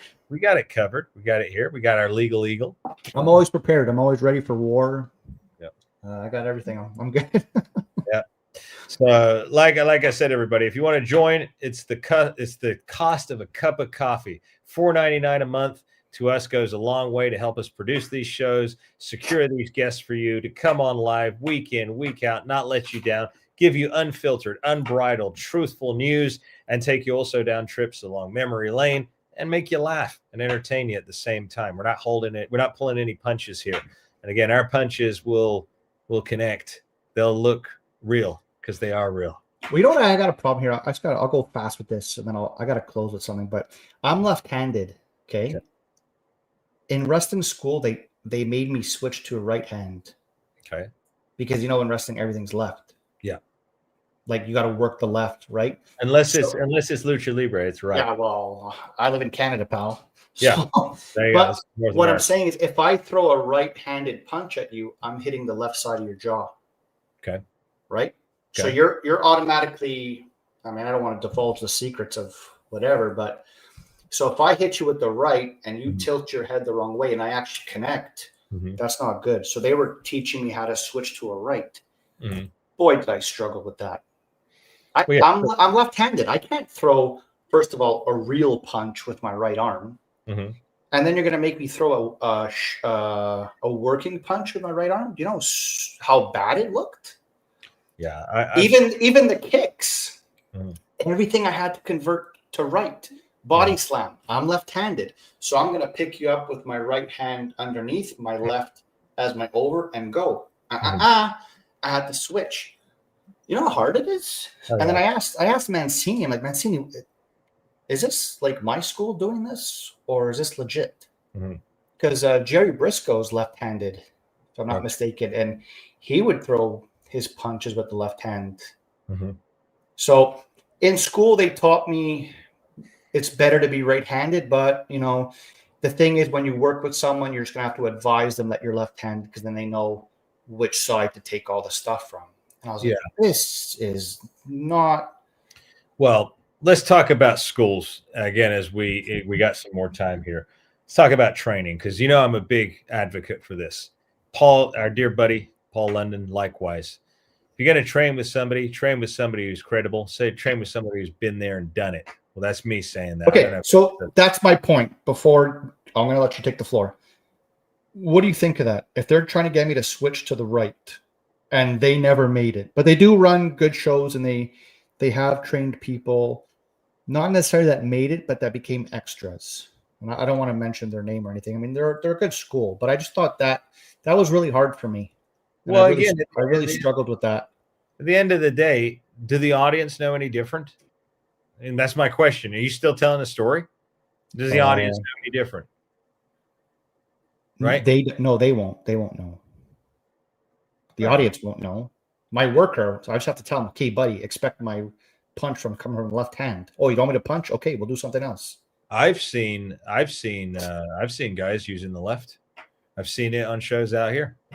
So I don't know. That kind of derailed my my young wrestling career, to be honest. Well, like I said, go to somewhere credible. Of course, my co-stars over on Power and Glory, Paul Roma and Mario Mancini. If you're up in the greater Connecticut area or up in the greater New York area, go over to Paradise Alley Pro Wrestling. If you want to train, be trained by people who have been there, done it, had contracts, been on TV, been around the world. Same with our dear buddy Paul London.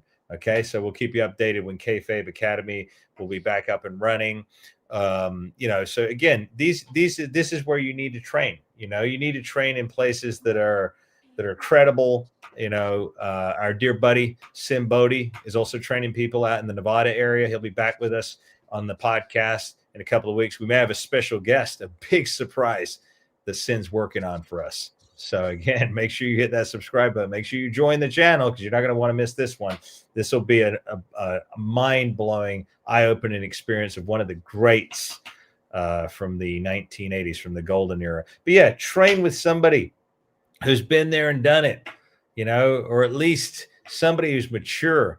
Again, if you're going to a wrestling school and the guy who's training you is 25 years old or 28 years old, and he's never been under a contract, never even been close to smelling the ink on a contract, rethink about where you're getting trained, and stay away from backyard pro wrestling styles as well, because tell you what, the best training you could ever get, somebody who trains you to do it on the fly.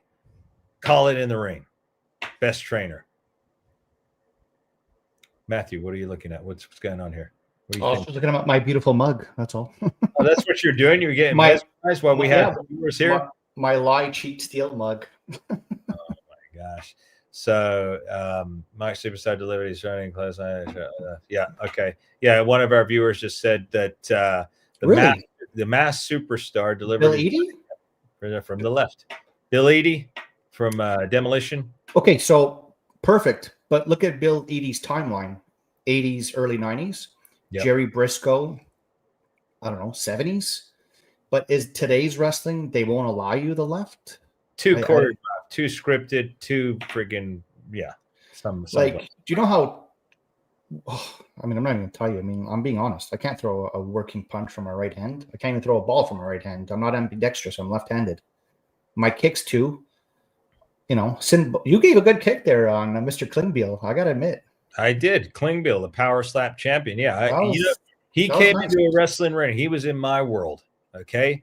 And he was trying to give away free t-shirts to the kids at Christmas. I told the kids they need to work for it. Why are we giving away free t-shirts? He gets in my face. I challenge him to the power slap competition. Of course, I'm not going to let anybody. Am I going to let somebody hit me in the face without defending myself? Absolutely not. So he fell right into that. Alan knows. He's watching us right now. He's out there in YouTube land, and he deserved that kick that I gave him right in the gut. Yeah. So, it's well done. Yeah. See, but me with if I have to do that with my right leg, you're probably going to get a kick in the old, you know what? The old bread basket. Exactly. So, trend leader. If you want to ask a question, we got a few minutes left. As is customary with everybody else, you got to hit a super chat. You got to hit one of those super chats or super thanks, and then we'll bring you up on the screen because I just want to keep in accordance. Those are the rules set out on the live stream, so we're going to keep in accordance to that. That's how we answer questions and bring you up on the screen. But we do appreciate you. We appreciate you being here and joining us. We're very, very, very well received. When's the next show? Thursday? We're doing a live on Thursday, and we will have Ace Darling, former tag team. He competed in the Cruiserweight division in the WWF in the late 90s, had matches against the likes of Too Much, Scotty Hottie, and Brian Christopher. Scotty Too Hottie and Brian Christopher. And he'll be with us. And also our dear buddy, our main star of Style in the Podcast, Rico Constantino. He will be. So Ace Darling was like an enhancement talent in the 90s. He's got some stories, boy. Like he worked for Vince and WCW. Like taking the finishers of you got to hear this story. When he took the finisher to these guys, to the Quebecers, how stiff it was. Oh. We're gonna get into all of the juicy. You remember their finisher? He would like flip you over, and he goes, "Oh, PCO landed right on me." The trick is don't land on him. Like you land over him, but your upper back will land on the guy's belly. Yeah. Right? Yeah. No, he landed like flush on him and like completely winded him. But that's what they used to do to the enhancement talents. They were like a little bit rough, right? Yep. Yeah, they were a little bit rough. But at the end of the day, I mean, I've seen some of his matches. Ace Darling, a tremendous, I would dare say, ahead of his time. Ahead of his time. I was just blown away by some of the performances that he put on, some of the matches with Devin Storm, a.k.a. Crowbar, when Crowbar had, what's her name? Daphne. Daphne. He had another valet who went on to be a very big star. What was her name? Oh, she was in ECW. What the heck was her name? Francine, Dawn Marie. Dawn Marie. That was it. Dawn Marie. So she was it. She used to accompany Devon Storm to the ring during the matches when Ace Darling and he would tussle, as it were. So, yeah, you're not going to want to miss that, viewers, because he's worked for Vince. He's worked for Bischoff. He's worked for WCW. He's been on the independent circuit. Now he's in the podcast realm. He joins me on occasion over with Rene Dupree on the Cafe de Rene. He's got his own podcast, Wrestling. You know, I gotta say, Amir, though, I'm like very disappointed. You have French heritage, right? Oui, bien sûr. Why don't you show up? Jean-Paul Levesque. Yeah, that whatever. Yep. Why don't you show up with a baguette ever on the Cafe de Rene? Because I've had this discussion with Renee. Okay, you know, we don't eat bread. Okay, we don't eat baguettes. Wow. Too much carbs, eh? Too much carbohydrates for you guys. Even though we're Frenchmen, we don't eat the baguettes. That's it. And we don't eat the baguettes as well. Period. So, but anyway, I think this brings us to a close. I know our viewers still want to hang on. If you want to see more, join and become a channel member. It's just $4.99 a month, the price of a cup of coffee, and that helps us grow and expand, and it keeps us going here. It keeps the cogs greased and keeps. Did you want to talk like 3 minutes about the Ted DiBiase situation? I think we'll save that.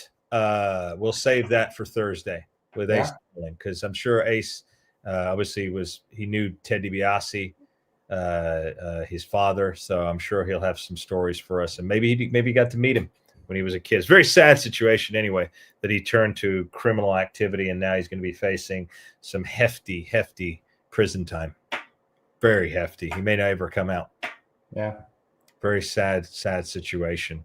So, but anyway, any closing statements before we end this, the final live show of the year, Bodacious Suave? Yeah, I'll just take a minute. Amir, you know, and maybe some of you guys know with what I'm going through, I'm currently battling cancer. I'm going to be starting my chemotherapy in 2 weeks. And I'm good. I'm happy to be alive. I'm glad to be here with you guys. 2025 was a good year, and I'm learning a lot about gratefulness lately since I got delivered this news. And Amir, I just want to thank you publicly in front of everybody. I'm super grateful to have met you, for you to welcome me on the podcast as your co-star, and I'm rooting for you, you know, to make it wherever it is, whatever promotion, and tell your Uncle Paul to F off. Whatever you want to tell him, but I'm super grateful for a lot of things, and I have good people in my life, you know, from Bret Hart to Jade Hart to Paul London, Rene Dupree, my family, Amir, people I work with, the gym. And 2025 has been good. 2026 will be even better, and I'll be back. I'll be with Amir at his shows, wherever it is, California, Toronto, Pittsburgh, Alabama, your backyard, my yard, wherever it is. And Amir, thanks a lot, man. I love you. Absolutely. We love you, Bodacious Suave. We thank you so much. You know, this is what it is, man. I invite you in. I met Matthew early this year, and we've quickly become great friends. And obviously, you know, I wanted him to be a co-star with me on Masters of Wrestling here. One of the greatest partners, the greatest partner I've ever had on this podcast. And it's just been a blast. And I pray in the name of Yeshua, our Lord and Savior, Jesus Christ, that you beat and you be healed of this cancer. And anybody out there who has faith, again, pray for Matthew, that he beats this thing. And I pray for us all, in fact, that we be blessed with good health, optimal health, renewed health in 2026, and that we go on to accomplish great things in life, that we contribute to the greater good, that we leave a good legacy for those coming up, and that we be the role models that are so sorely needed in the world right now. And on that note, we want to God bless each and every one of you. We want to thank you for joining us, and we will see you back here live Thursday, same time, 3 p.m. Pacific Standard Time, 6 p.m. Eastern Standard Time. We will see you then. Take care. God bless everybody.